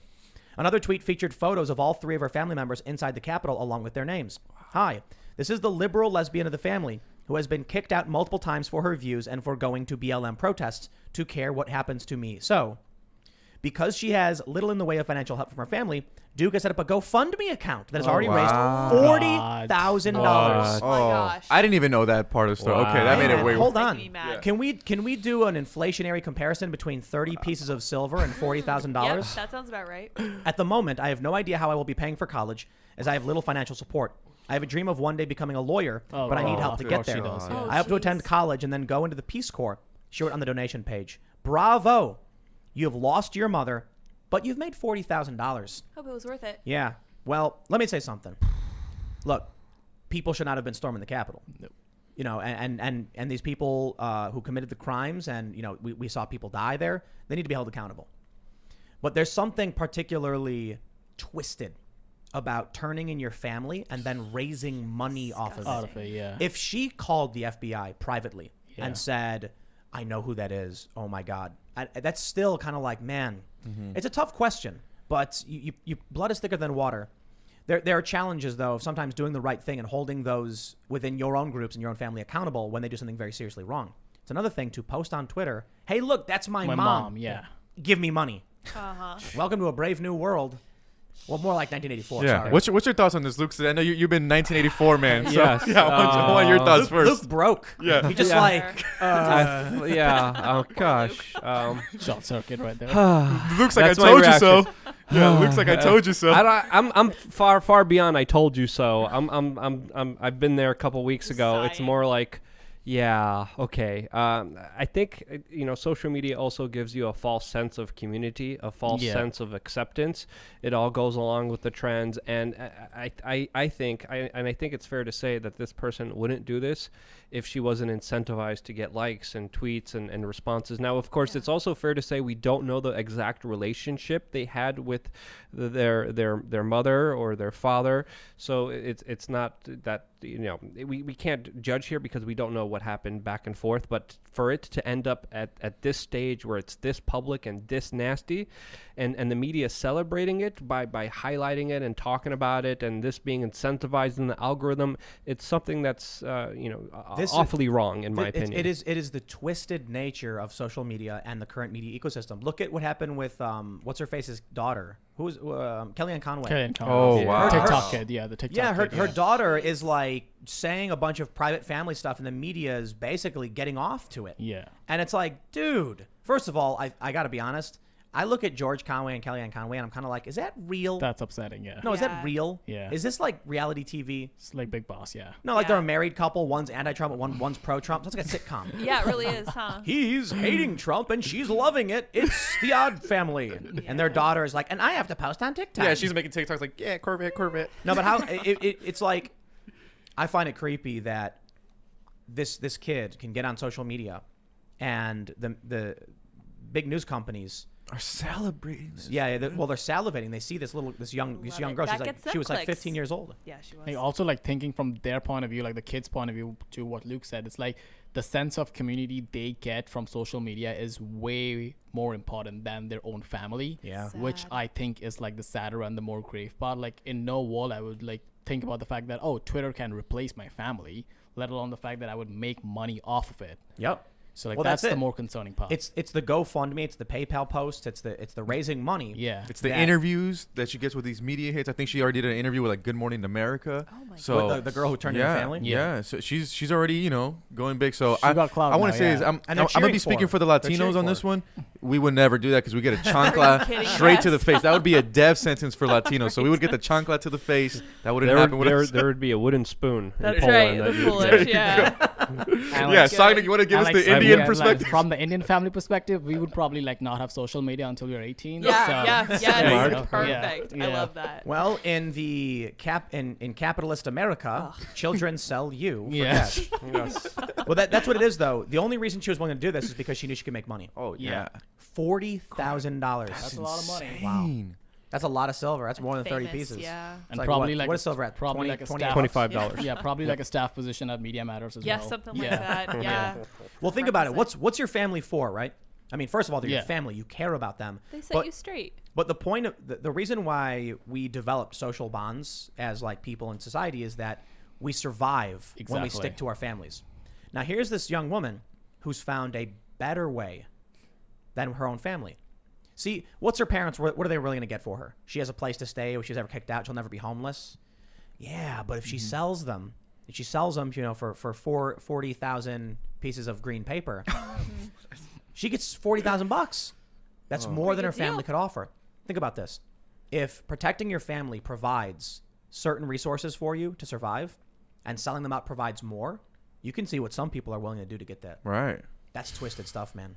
This is I mean, But it's a big part of what we've seen with like Black Lives Matter wanting to disrupt the nuclear family. Yeah, It is exactly. all good for that ideology. Your cause is central to whatever you stand for. Like, it doesn't matter like your close ties, it doesn't matter what your family is, it doesn't matter your principle. If you're for this cause, nothing else matters. Well, in 1984, the fictional book, they indoctrinated the children to be the snitch squads, making sure that they would get all the adults in trouble for wrongthink. And when you look at the parallels, I mean, I think there's some, I mean, I don't want to be hyperbolic. Obviously, there's not an exact comparison, but there's definitely a slippery slope that we're heading towards, especially giving all of our power up to these tech billionaire giants that are unaccountable, do whatever they want, and control the sphere of conversation. But not only the conversation, also thought.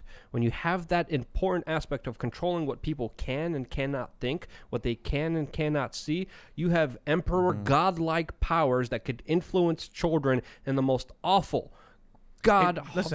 forgiven ways that you can't even imagine. What do you think? What do you think Jack Dorsey thinks? Like, if you were to go to him and say, Jack, children are turning in their parents for money because of what you built. Do you think he would care? I don't think he sees that though. Yeah. I'm saying, like, if you said it to him, do you think he would care? No. I don't think so. I don't think we'd care. I think he'd be like, well, He'd act like he people cared. can say whatever they want, and we discovered Twitter, we didn't invent it, so it's it may be unfortunate that they did this. That's the thing. Like, he pretends that it's still a platform. Like, when it comes to matters like this. But like when it comes to matters like people on the right saying about things, like then he becomes a publisher about it. But then I won't allow like things to like stand in my way. It was, I think I could be wrong, but I'm pretty sure they said they discovered Twitter. They didn't invent it. Oh, exactly. So Yeah, they fell upon it. Exactly. Yeah, they were talking about how people started developing a culture on Twitter. Like the idea of the @ symbol was created by users who were trying to make it so when you'd search, you could at someone's name, and the hashtag was originally so that if you wanted to find the conversation about it, if you search for just the word, you'll get everything. If you search for the hashtag, you get conversations. Just with the conversations, yeah. So then Twitter's like, oh, we'll incorporate this. Before you could click the retweet button, people would just copy and paste and then put RT and then colon. Oh, I remember those days. Yeah. Or and they would do MT for modified tweet. I remember that because as far as since I've used Twitter, they've always had the retweet function, but people still did RT and MT to like share things. And there's also like Instagram still doesn't have this stuff. So their perspective is, we didn't do it. Don't look at us. We have no responsibility to the destruction of the human mind and human society. Or they like it. I mean, look, if you want to reshape a society, you need to break it down first. And that's happening, whether it's intentional or not. I'm sure there are people sitting back and be like, it's a good thing. Let it fall apart. I know for a fact many far leftists have been talking for some time about tearing it all down so they can rebuild anew, We're down with the old, and then they can make their new like glorious a secular utopia. heaven, yeah. Well, whatever they think is going to happen. Yeah. But there's a funny comic. You ever see that? You ever see those comics where it's the guy and he says, "Oh no," all the time? Yeah. There's one where he's like in his room and he's like, "I want things to be different." And the next one is him smashing everything with a baseball bat. And the next one is everything destroyed, and he goes, "Oh no." Different from what? Yeah. Right, exactly. Different from so you what? get these people who go out and they're like, "I want things to change." Okay. Smash, fires, and you're like, "Congratulations, you got change," and now it sucks. Yeah, like a mother-daughter relationship. Like, that's gone now. Like, what's gonna be like Thanksgiving for that kid now? Jeez, yeah. They don't care because they have their dopamine hit and they have their GoFundMe. But I'll tell you something. She's going to be an adult and she's going to have no family. She'll be all low. And she'll be in like an old folks home. You know what's really going to be interesting too about all this? Our parents can rely on us. But millennials aren't having kids anymore. Nope. Like the birthing rate's like gone for millennials. Where are all these millennials going to do when they're older?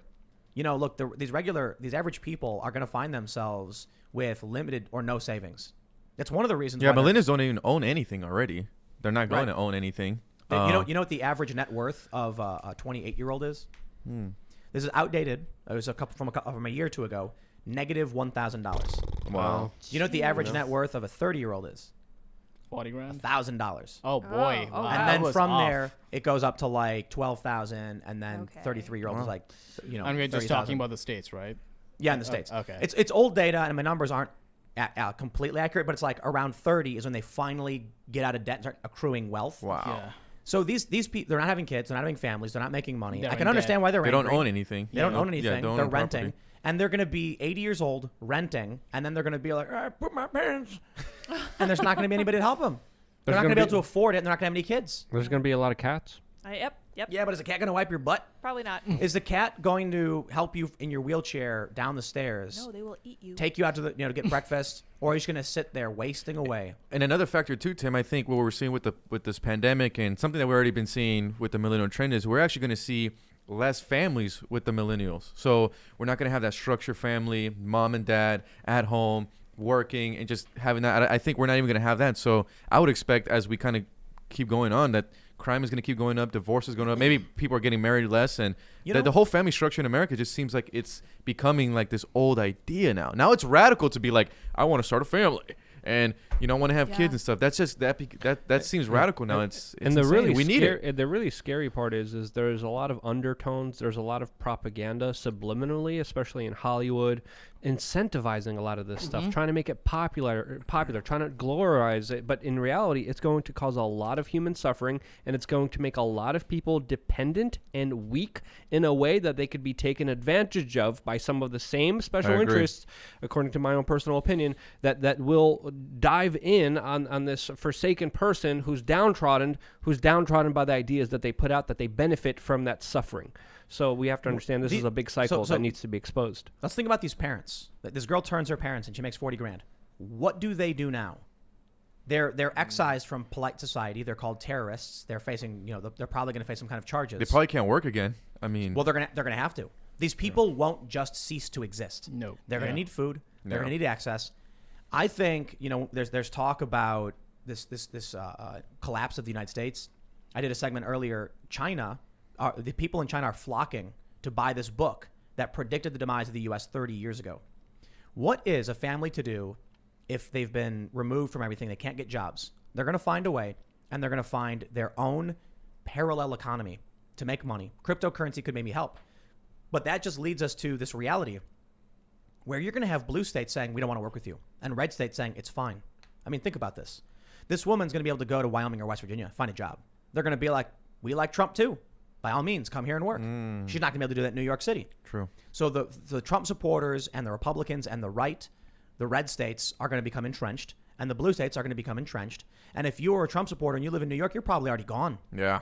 So we're seeing the ideological divide is getting worse geographically now, and we're probably getting to that point where things are going to fall apart. So in that sense, speaking of things falling apart, you guys went to California. I have this story here from USA Today. They say, California is a failed state. How do we know? They're moving to Arizona in droves. The story is from August 31st, but they say a few things I want to highlight before we talk about what you guys did, because you guys went and actually talked to business owners and people have been impacted by the failed policies of California. They say California's energy policies have failed. They say, so have those policies to stop homelessness. Harsh pandemic response didn't help. Move here, leave those policies at home. What they're talking about now is as people in California leave, they're bringing the politics with them that destroyed the state. So this is a story I covered quite a bit ago. There was, the failed state of California. There was also the return of bubonic plague, typhoid outbreaks, disease, homelessness. So you guys put together, you did a documentary. Is that what you did? Yeah. So what happened, Tim, is we actually kind of stumbled on this project on accident. So I went back home to California. That's my hometown in Palmdale. So I went back around Thanksgiving, and being here and covering politics in D.C., you do, even though I always hated myself for it, is like you do get stuck in kind of like a D.C. bubble. You forget how bad the pandemic is for the rest of Americans. So as soon as I landed back home in California for Thanksgiving break, I visited my hometown, and it's decimated. It's just, unemployment is high. Most of my friends, their parents own these restaurants. Now they're going out of business. It's just horrible. So right there was like, do you know the unemployment rate right now in California? I don't know the unemployment rate, but as of right now, we do have 17% of restaurants across the U.S. So about 110 establishments are closed permanently. 110,000? And in November, the restaurant industry lost over 2 million jobs. Wow. So being in California, I started talking to the restaurant owners about the outdoor dining ban, just how they're doing. So as soon as I started interviewing these restaurant owners, it was powerful stuff. Like they would be crying in my face saying, hey, Jorge, on Thanksgiving week, we get the news of the outdoor dining ban. We have to now lay off the majority of our staff. And it's like, and what they made me realize too is like, we're not just laying off workers. These are families that, these people have to put food on the table. And then also kind of being in this project, I got to learn that a lot of these couples, both of the couples would be in the restaurant industry. So now you have 2 servers now let go, no help from the government. And at the same time, since they're in the working class, their kids are at home all day on Zoom. Their kids' depression is up. So it's just this horrible thing. And so Sonic came down, and we were able to really focus in on these American stories, because like a lot of these restaurant owners feel like they've been left behind. Not only that, another aspect is they spend thousands of dollars on outdoor dining and just accommodating to California's crazy rules. I mean, LA County was the only county to do an outdoor dining ban. So just in LA County, that's affecting 30,000 restaurants. Hold on. These people were told we're shutting down indoor dining. So they spend tons of money to set up outdoor dining. Exactly. And then as soon as they do, they go, that's banned too. And not only that, Tim, Wow. the crazy thing is That's evil, the man. the breweries in LA County were already they couldn't serve outdoors unless they had a kitchen.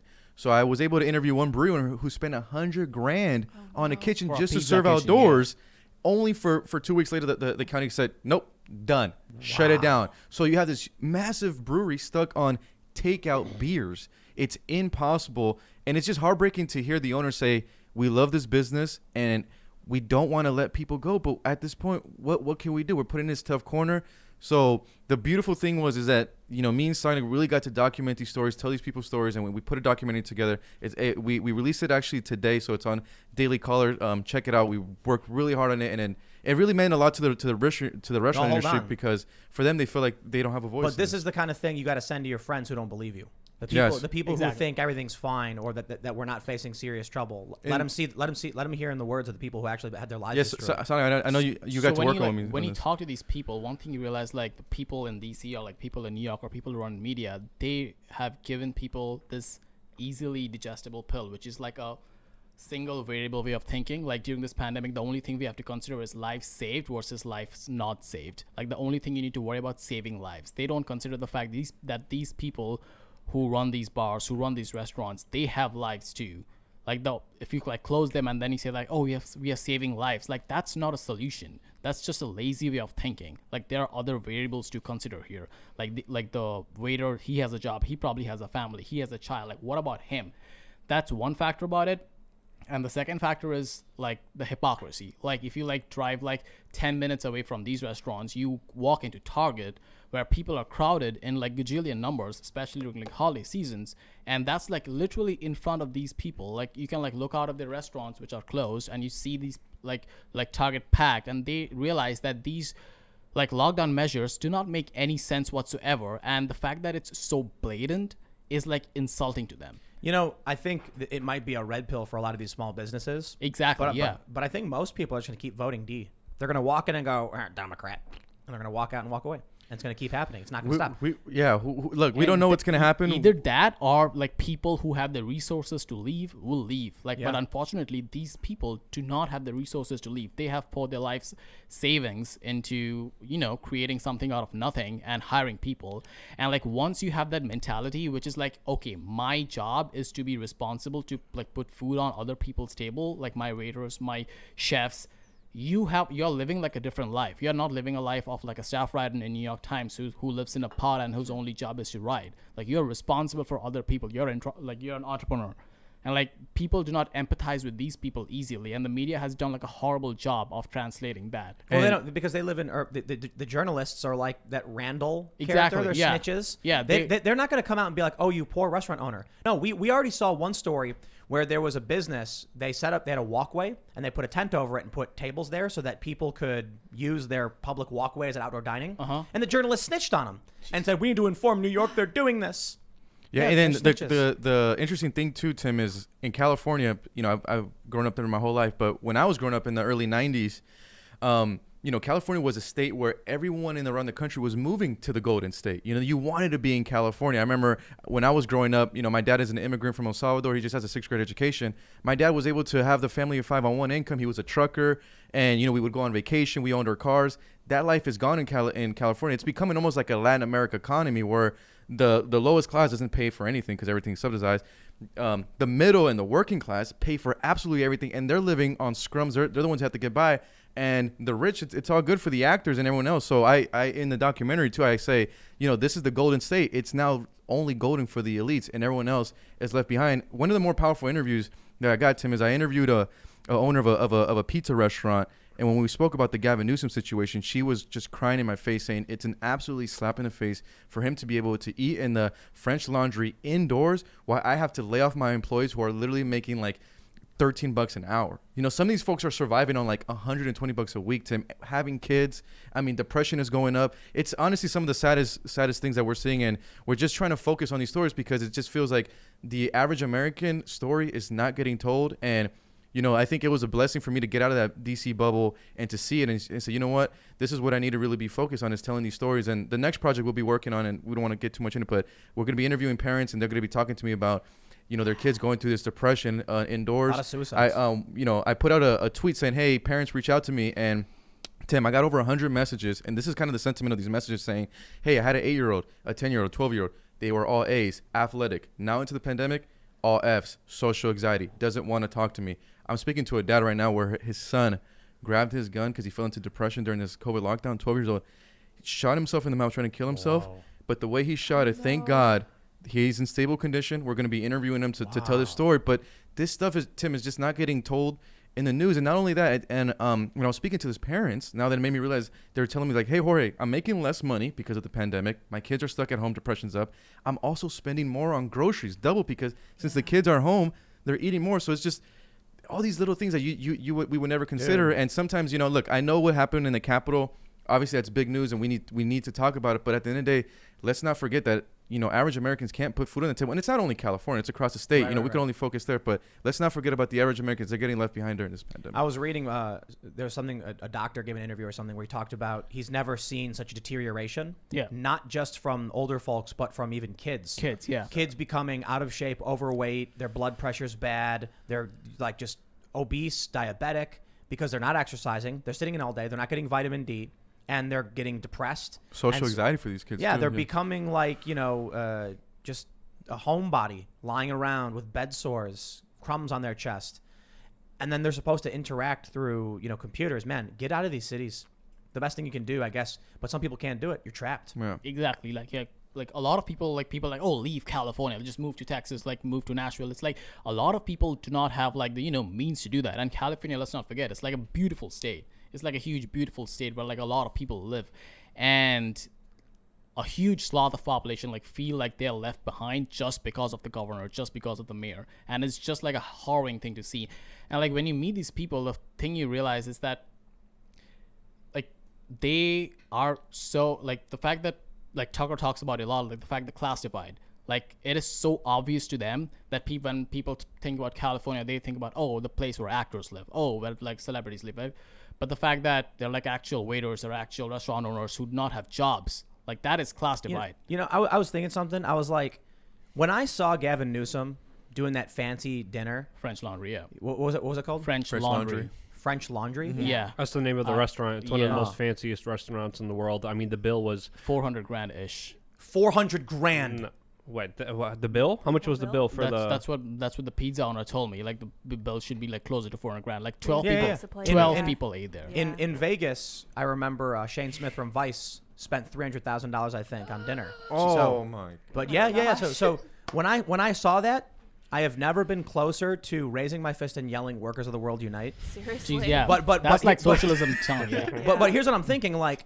Is there a thing where we can like unite the workers but not as communists and just be like, yo, these politicians That's need the to new be right, removed? dude. That's the new right. That's the populist new right. Where like people realize that us being workers have been left behind by the government, and the only like the way to unite is like not exactly like following Bernie's rule, but like what Tucker says.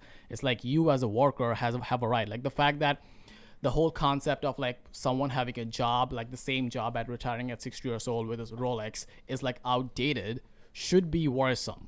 So, like, yeah. Let me say probably one of the most bannable things. So let's recognize people on the right should not be voting for Republicans. Let's see. We see what they do. No, they hate their own voters. Right. Yeah. So, but let's also recognize the left should not be voting for Democrats. Yep.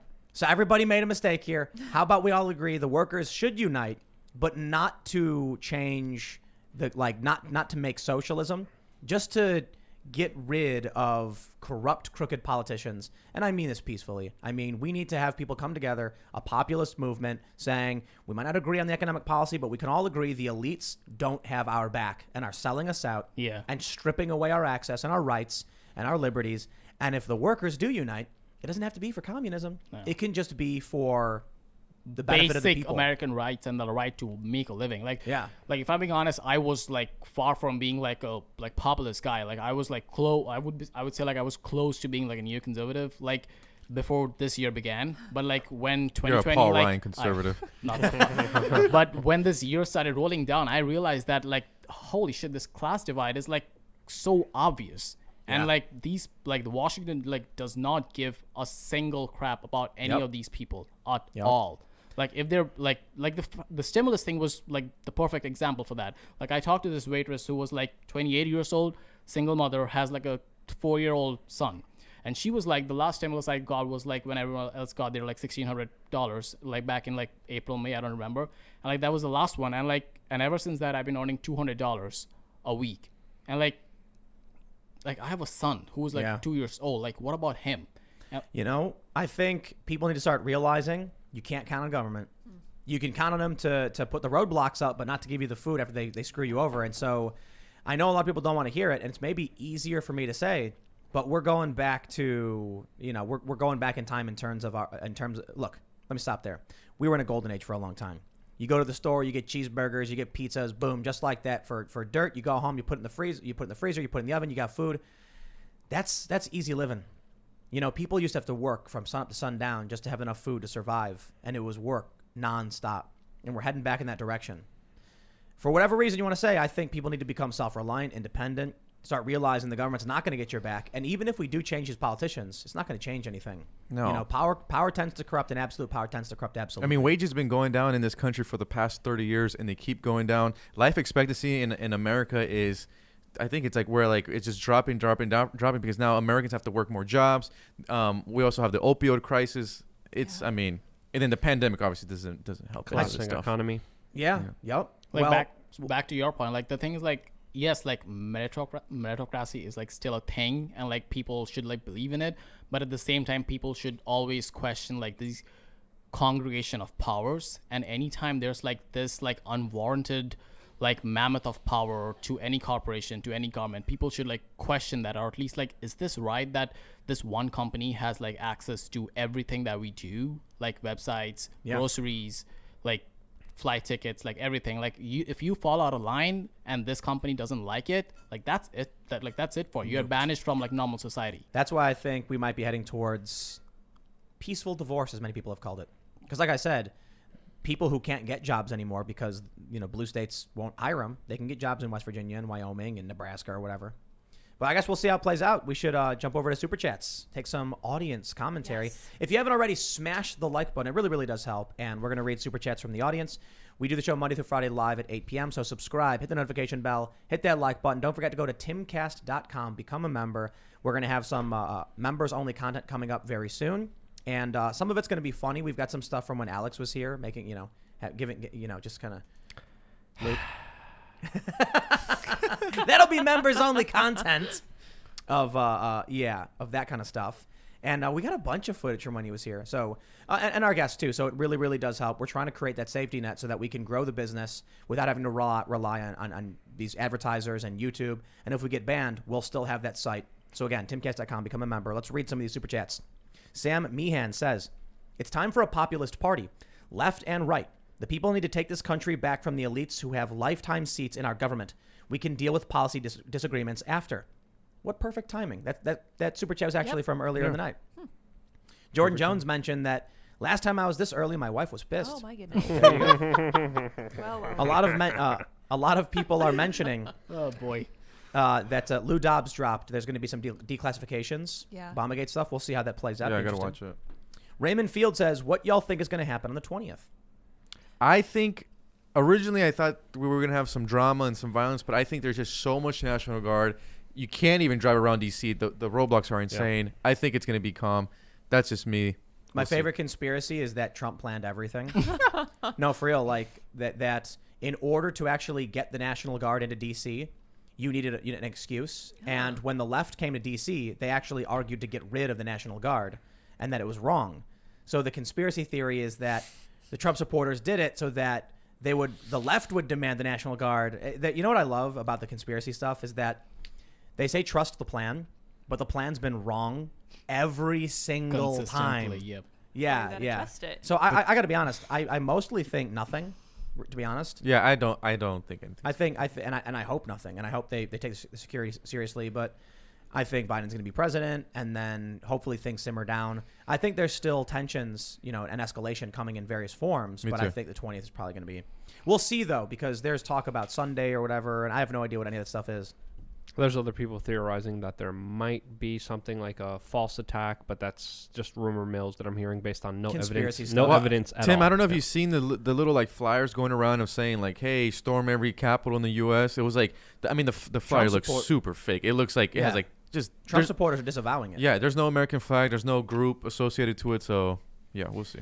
Animal Room says, "Where the heck is Crowder? Seriously." Yeah. Oh, I know. You I don't mentioned know. that last time I was here too. Well, some people have said that he normally takes breaks into the new year. But this is a weird time to take a break. Yeah. Maybe, Yeah. or That maybe is he weird. takes Yeah. breaks and Maybe. Yeah. no exceptions. I don't know though. Good for It's been a month, right? Yeah. 4 weeks. He's just gone. He tweeted something cryptic. Yeah. It's really weird. Trust the plan. All right, let's see what we got here. Student of History says, listening to the video at 10 a.m., stopped listening to a documentary about Sir Thomas Cochrane, and you talked about building culture, and I had an idea of Dunkirk-style docutainment about John Paul Jones, the OG Rev War BA. John Paul Jones was. Yeah, Yes, he man. was indeed. Petty says, whenever they call something a threat to democracy, replace democracy with either establishment or international power. Yep. All right, here we go. Gino Bendetto says, why are 20,000 National Guardsmen deploying to D.C. for an online inauguration? For perspective, there were less than a quarter than that for Fallujah. Oh, wow. That's crazy. Yeah, and there was a lot of apprehension against the police state a couple weeks ago by these same individuals that are now cheering it on. So it's a little weird to have them congratulate, 20,000 plus armed individuals as a large scale military mobilization. Yeah, that's some people are comparing it to a police state. Yeah. Insight of the Ages says, why not support locals? Have Dave Rubin on. Dave is great. Dave is always welcome to come and hang out. I think he's a rad dude. Why not support locals? I'll support locals in that sense that I think what he's doing is good and great, and giving a platform to people is great. My concern, though, is it's still susceptible to a lot of the same problems. Now, with locals, you have your own Stripe account for payments, meaning if your payment gets banned, it's on you. But there's still the fact that locals is the server hosting the content, and you still have that potential for, I guess, failure. Meaning that somebody who does something with DNS or hosting or whatever for locals could go to them and say, we don't care. You are associated with this group, and we will terminate our contract unless you do X. And that creates a threat to the business, where when Patreon started banning people, what the CEO was saying is like, look, we've been threatened by these companies, and we'll have to ban 100,000 people who are making a living unless we ban one person. So we have to get rid of the one person, and we don't want to, but we have to. And that's the problem with centralization. Now, locals, I believe, is playing on decentralizing and all that stuff. But here's what I did. I just made my own website. I know not everybody can. So if you're someone who's got like a moderate following and you want to have your own website, locals make sense. For me, I run a business where we're trying to expand, and I have the ability to create my own website, and that is just better for me all around. The only risks I have are directly to me. My vendors, my hosting, my domain, all of that is on me and nobody else. So for me, that's preferable. Let's read some more. Oh, that's interesting. Michelle Pate says, did you know that you can no longer look up Trinidad Shabbat pressure and Batakath care? Both search bring up absolutely no searches. Amazing. No Dice says, hey, Luke, I love your work and your shirts. I'm thinking of escaping from Long Island, New Hampshire, partly because of you. Keep up the great work, Tim and crew. Yeah, definitely try to see what community is right for you. There's, don't rush decisions. Do a lot of research. Do a lot of homework. And thank you. Really appreciate that. Robert Galera says, Tim, you've been talking about reassessing culture. I agree. But how do we do that if we're the counterculture? Also, I'm tragically in California. Grew up here all my life. I hate what it's become. Didn't vote for this. Bummer. I throw it to Daily Wire. It's the easiest example is the Daily Wire's doing that movie. And think about in 15 years, you'll have some dude who's like 18 and they're like, what do you want to do? And it's like, I really want to work for Daily Wire Productions. Their movies are awesome. And then someone will say, that's that conservative Ben Shapiro thing. I don't know, man. You ever see that movie they did about this? That was so cool. I'd love to make movies with them. That's what it's all about.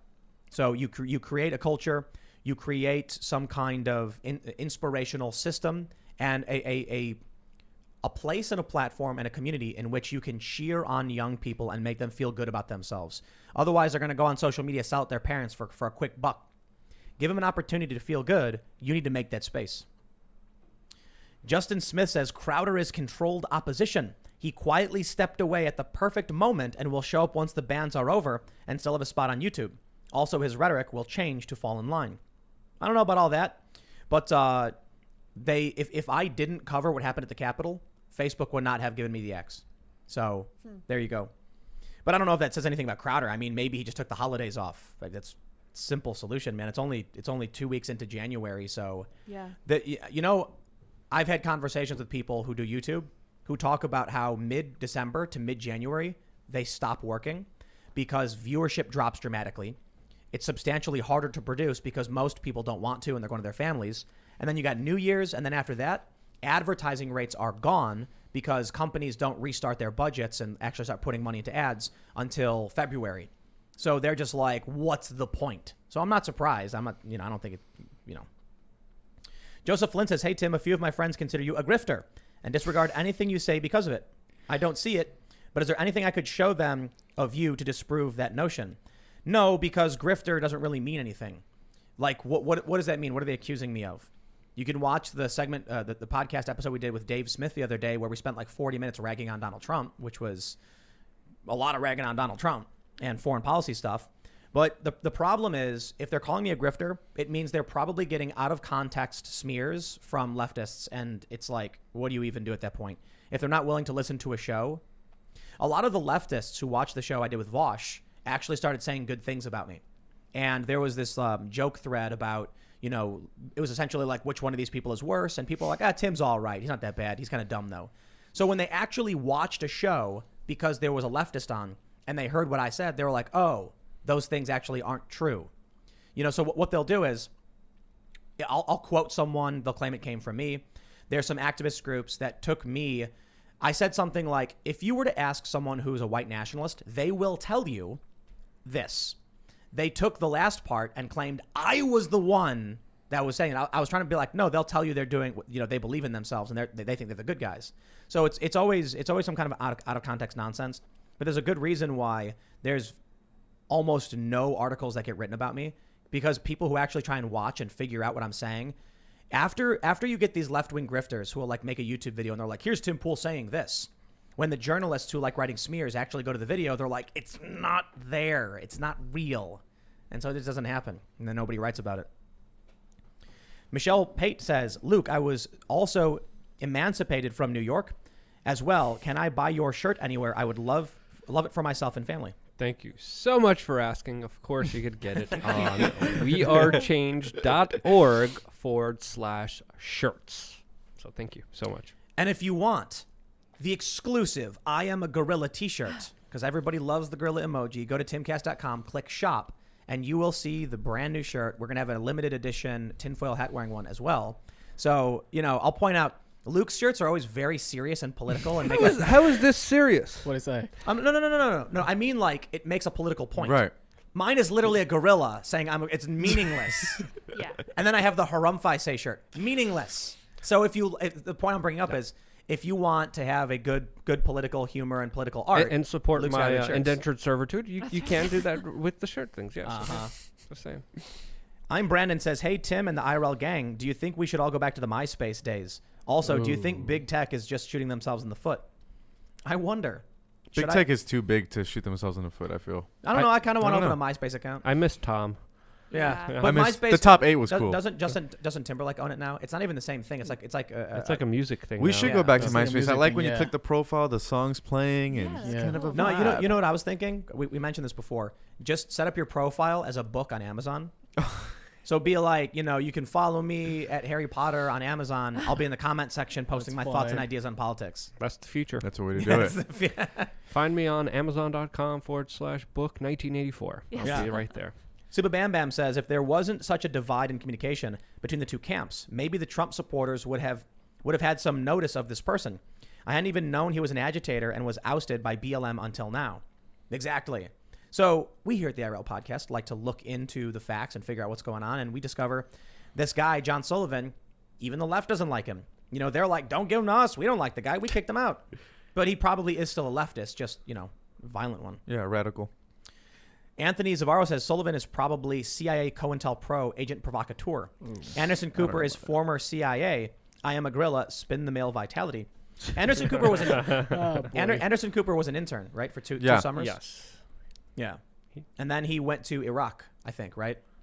Well, I don't know about that part. Yeah, he interned. I believe he went to the Middle East. Yeah, he interned twice, and then he decided to go and just do journalism. So he made his own press card, went to Iraq to cover what was going on. I think, was it Desert Storm? Was it that long ago?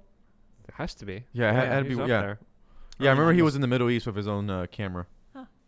Eric Miller says Sullivan is not left or right. He's a mainstream media intern trying to start his career. I took a break and have been practicing guitar and making music, and maybe your tier system could be based on engagement and seniority. Yes, interesting. He could be the left-wing Baked Alaska. Yeah. Oh. Daniel Maxwell says politicians are always trying to fix problems that they created while adhering to their political ideology, unlike statesmen and public servants who fix problems as they are identified by society for the betterment of society in spite of ideology. Yeah, like Ron Paul, I guess. Is there? Can you name anybody else? How many people would you consider to be true statesmen trying to solve problems? I'm sorry, statespeople, statespersons. Statespersons. Tulsi Gabbard? Josh Hawley, maybe. I don't know. Yeah, maybe. There's a But small handful. I think Josh Hawley's going to get primary. Hawley got himself into hot water by with this Riot thing. It's like, before that he was like fine. Thomas Macy? Yeah, Thomas Massey, yeah. Gareth Green says, Pool Sunday. To continue our conversation from last night, your view of the power of big tech ignores the time equation. Twitter and Facebook did not exist 20 years ago. So what makes you so sure they will exist in 2040? Competition will arise on its own in 10 or 20 years. Maybe technology will change, and Facebook already was in decline. Young people were fleeing Facebook a long time ago, and they were struggling. And a lot of people were saying, Facebook is what my parents use, and they were using other things. So, yeah, we'll see. Stephen Moorer says, Tim, you are wrong. Government regulation is not the answer to big tech censorship. If politics is downstream of culture, they need to reestablish a culture of free speech. We don't have a culture of freedom, but of regulation now. No, I agree with you. That's why I've been telling everybody the move you have to make is cultural. If voting isn't going to get you on because Democrats control culture, you need to engage and create and inspire. DJ White says, is it possible that banning Trump just made him more powerful than he was before in the end? It's probably a pretty self-defeating ban overall. Do you know that they censored Hitler and they imprisoned him? And then someone mentioned this the other day. What is it called? Like the beer hall push? Is that what it's called? I don't know. No, it was where there was an attempted coup. He got arrested and charged with treason. And then he came back later. And the lesson from history is not that fascists always try and cry censorship. It's that the censorship did not work. So keep that in mind. Gareth Green says, your whole theory that tech suppression will destroy the suppressed opinions assumes that big tech will not shrink and lose power on its own. The demand for platforms for the banned means that eventually such platforms will find ways to beat them, and they will go the way of White Castle. Wait, White Castle still exists? I think so. Yeah. Yeah. I don't know. But I respect the point. Gab.com, for instance, just built their own infrastructure. So there you go. Matthew Oslin says, Tim, I love the show and all you guys do. I live in Chicagoland and work in a union auto shop where almost everyone is a Democrat and Trump hater. How can I make progress in getting help to see the other side of the coin? I like what Fleckas did. Like, Trump's kind of bad, but he's not that bad, right? No, come on, he's not that bad. He's bad though.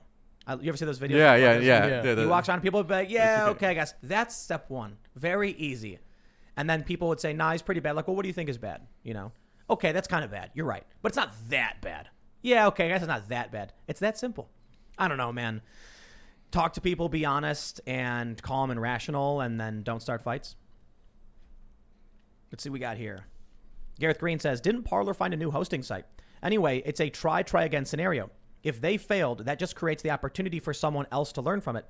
Try again and eventually succeed. Twitter will go the way of White Castle hamburgers sooner or later. I mean, I'm pretty sure White Castle still exists. Yeah. Am I wrong about that? I thought so, yeah. Me too. Jake DeGaff says, Beanie Club. Yes, the Beanie Club. Yes. Become a member of Beanie Club.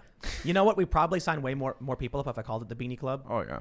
Yeah. I heard someone call this place the Beanie Compound. Yeah, it's great. That was me. It is, yeah. That was Yeah. Luke. Yeah. Well, you have a Santa beanie. Does that count as a beanie, the Santa hat? No. Yes, it does. That's a historic Santa hat.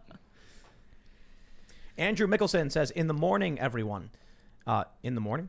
Love the bipartisan media coverage. Does anyone else feel like 2020 was a giant psyop? Shout out to the No Agenda podcast, the Propaganda Report podcast, and Grimerica podcast. Shout out. Thank you very much. Let's see what we got in this year. Box of Super Chats. Jimmy Quinto says, you think Dems want a symbiotic trade relationship with China to avoid war and make money while pushing for war in Russia to secure the industrial military complex and avoid bankruptcy? Yes. And it doesn't work.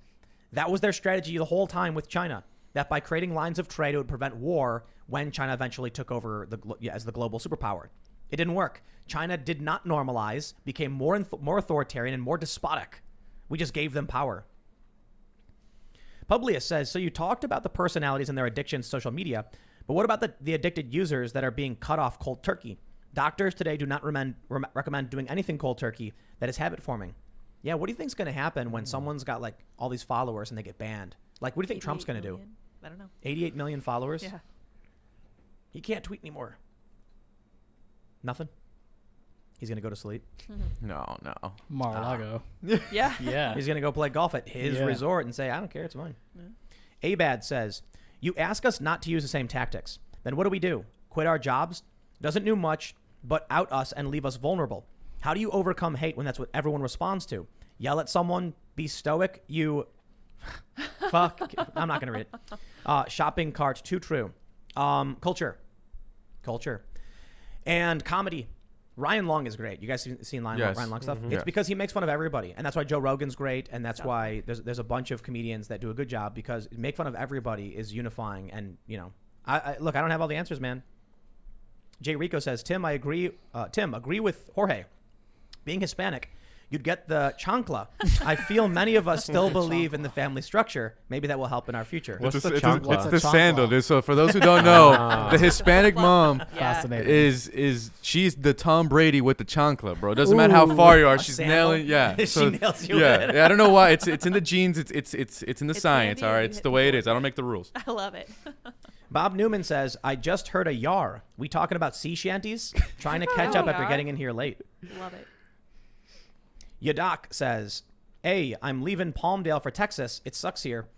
Schooners is closed down. I don't know for how long. That's funny. Palmdale's my hometown. That's where we shot a lot of the documentaries. So there you go. wow. Right Cool. on. What's Schooners? Is that a famous thing? It's a local bar. Yeah, Oh, and then right the thing is too, the Schooners, when the outdoor dining ban came for like the first 2 weeks, they were defying orders, doing their thing, and I think LA County Public Health basically came down and says, you guys keep doing your thing, we're gonna pull that liquor license. So Wow. Shady Soldier says they already introduced legislation to abolish the Electoral College.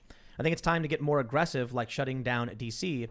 Well, I haven't seen that, honestly. I've seen some stuff, but it'll never happen. It requires a 2/3 ratification. Yeah. That's just not going to That's happen. not gonna happen. Yeah, they propose stuff all the time. I've seen like some sweeping outright gun bans, and I'm like, it'll never happen. No. Because you can't. You would need 2/3 ratification from all these states. You're not going to get it.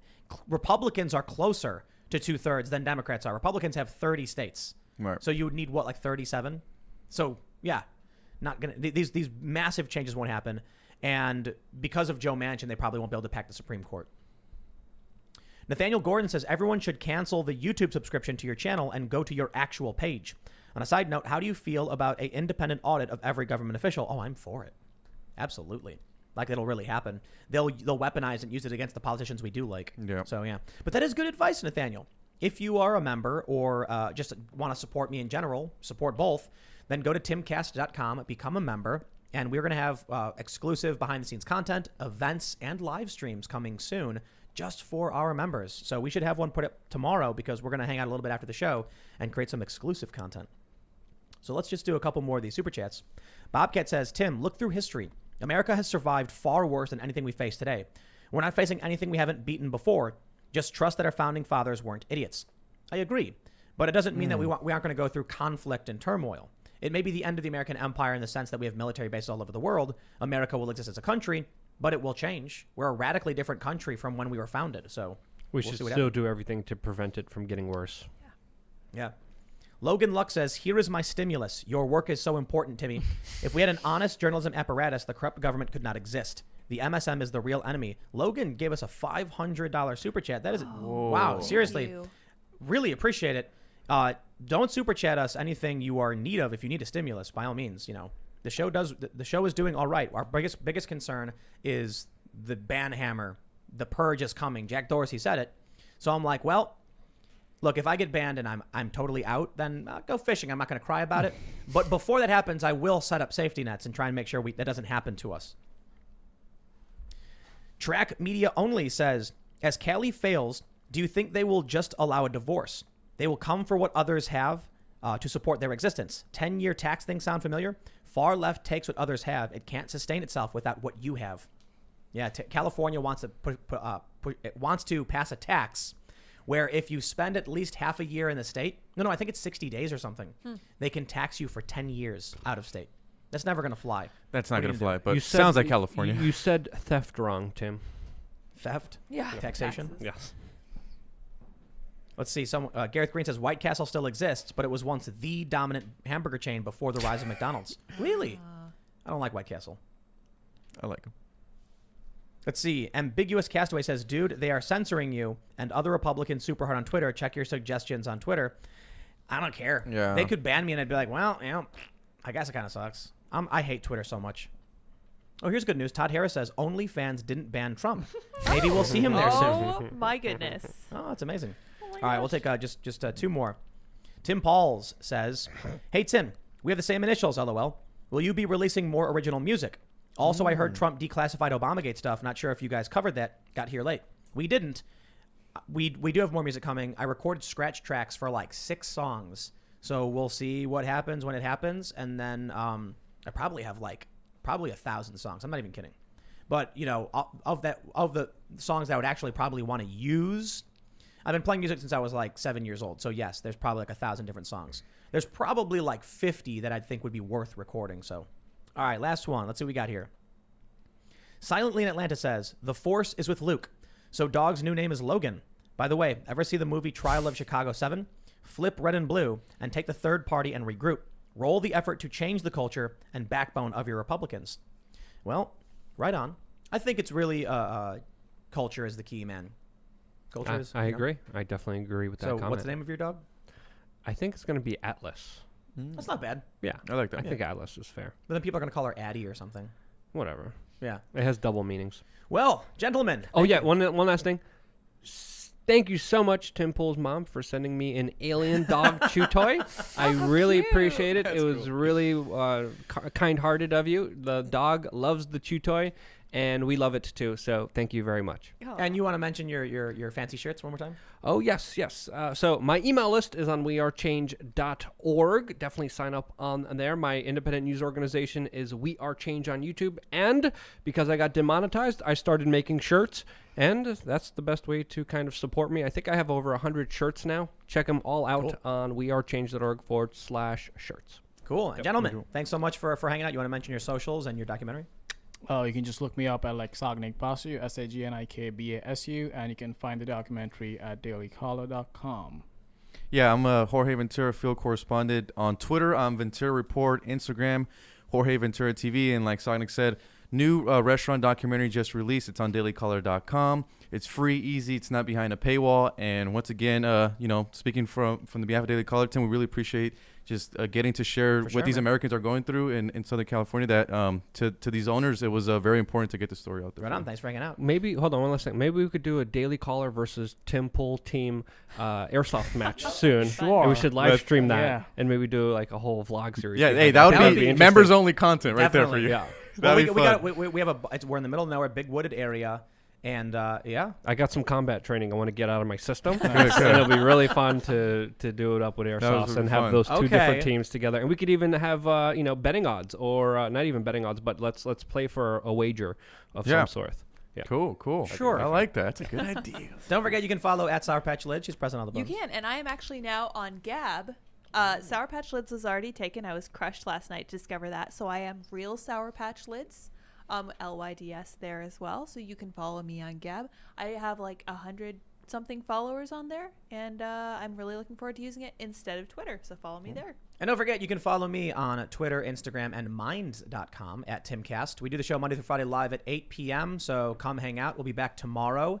Should be a whole lot of fun. But don't forget to go to Timcast.com, become a member, because we're actually going to do another segment, and I think it's going to be, it's probably going to be humorous nonsense, to be completely honest. Yes. Because we were talking about something before they started the show that I want to keep talking about. Yes. We'll see how it rolls. We just launched Timcast.com on this past week. We still got to work out all the bugs. So the secret to starting any business is to just do it, which means the first bits of members-only content you're probably going to get, you're probably going to be like, that is ridiculous and silly. And then we're eventually going to get in the flow of things and figure out the real value that we can provide with our guests and the conversations that are a bonus. I don't want to keep any important, pertinent news information locked away behind a paywall, because then people who can't afford it, there's things you need to know for your life. But the silly, fun conversation stuff as the bonus for, those who really want to support the show, we will have for you. So again, go to timcast.com, become a member. And you can also check out my other YouTube channels, youtube.com/Timcast, youtube.com/TimcastNews. We'll be back tomorrow at 8 p.m. Thanks for hanging out, and we will see you all then. Bye, guys.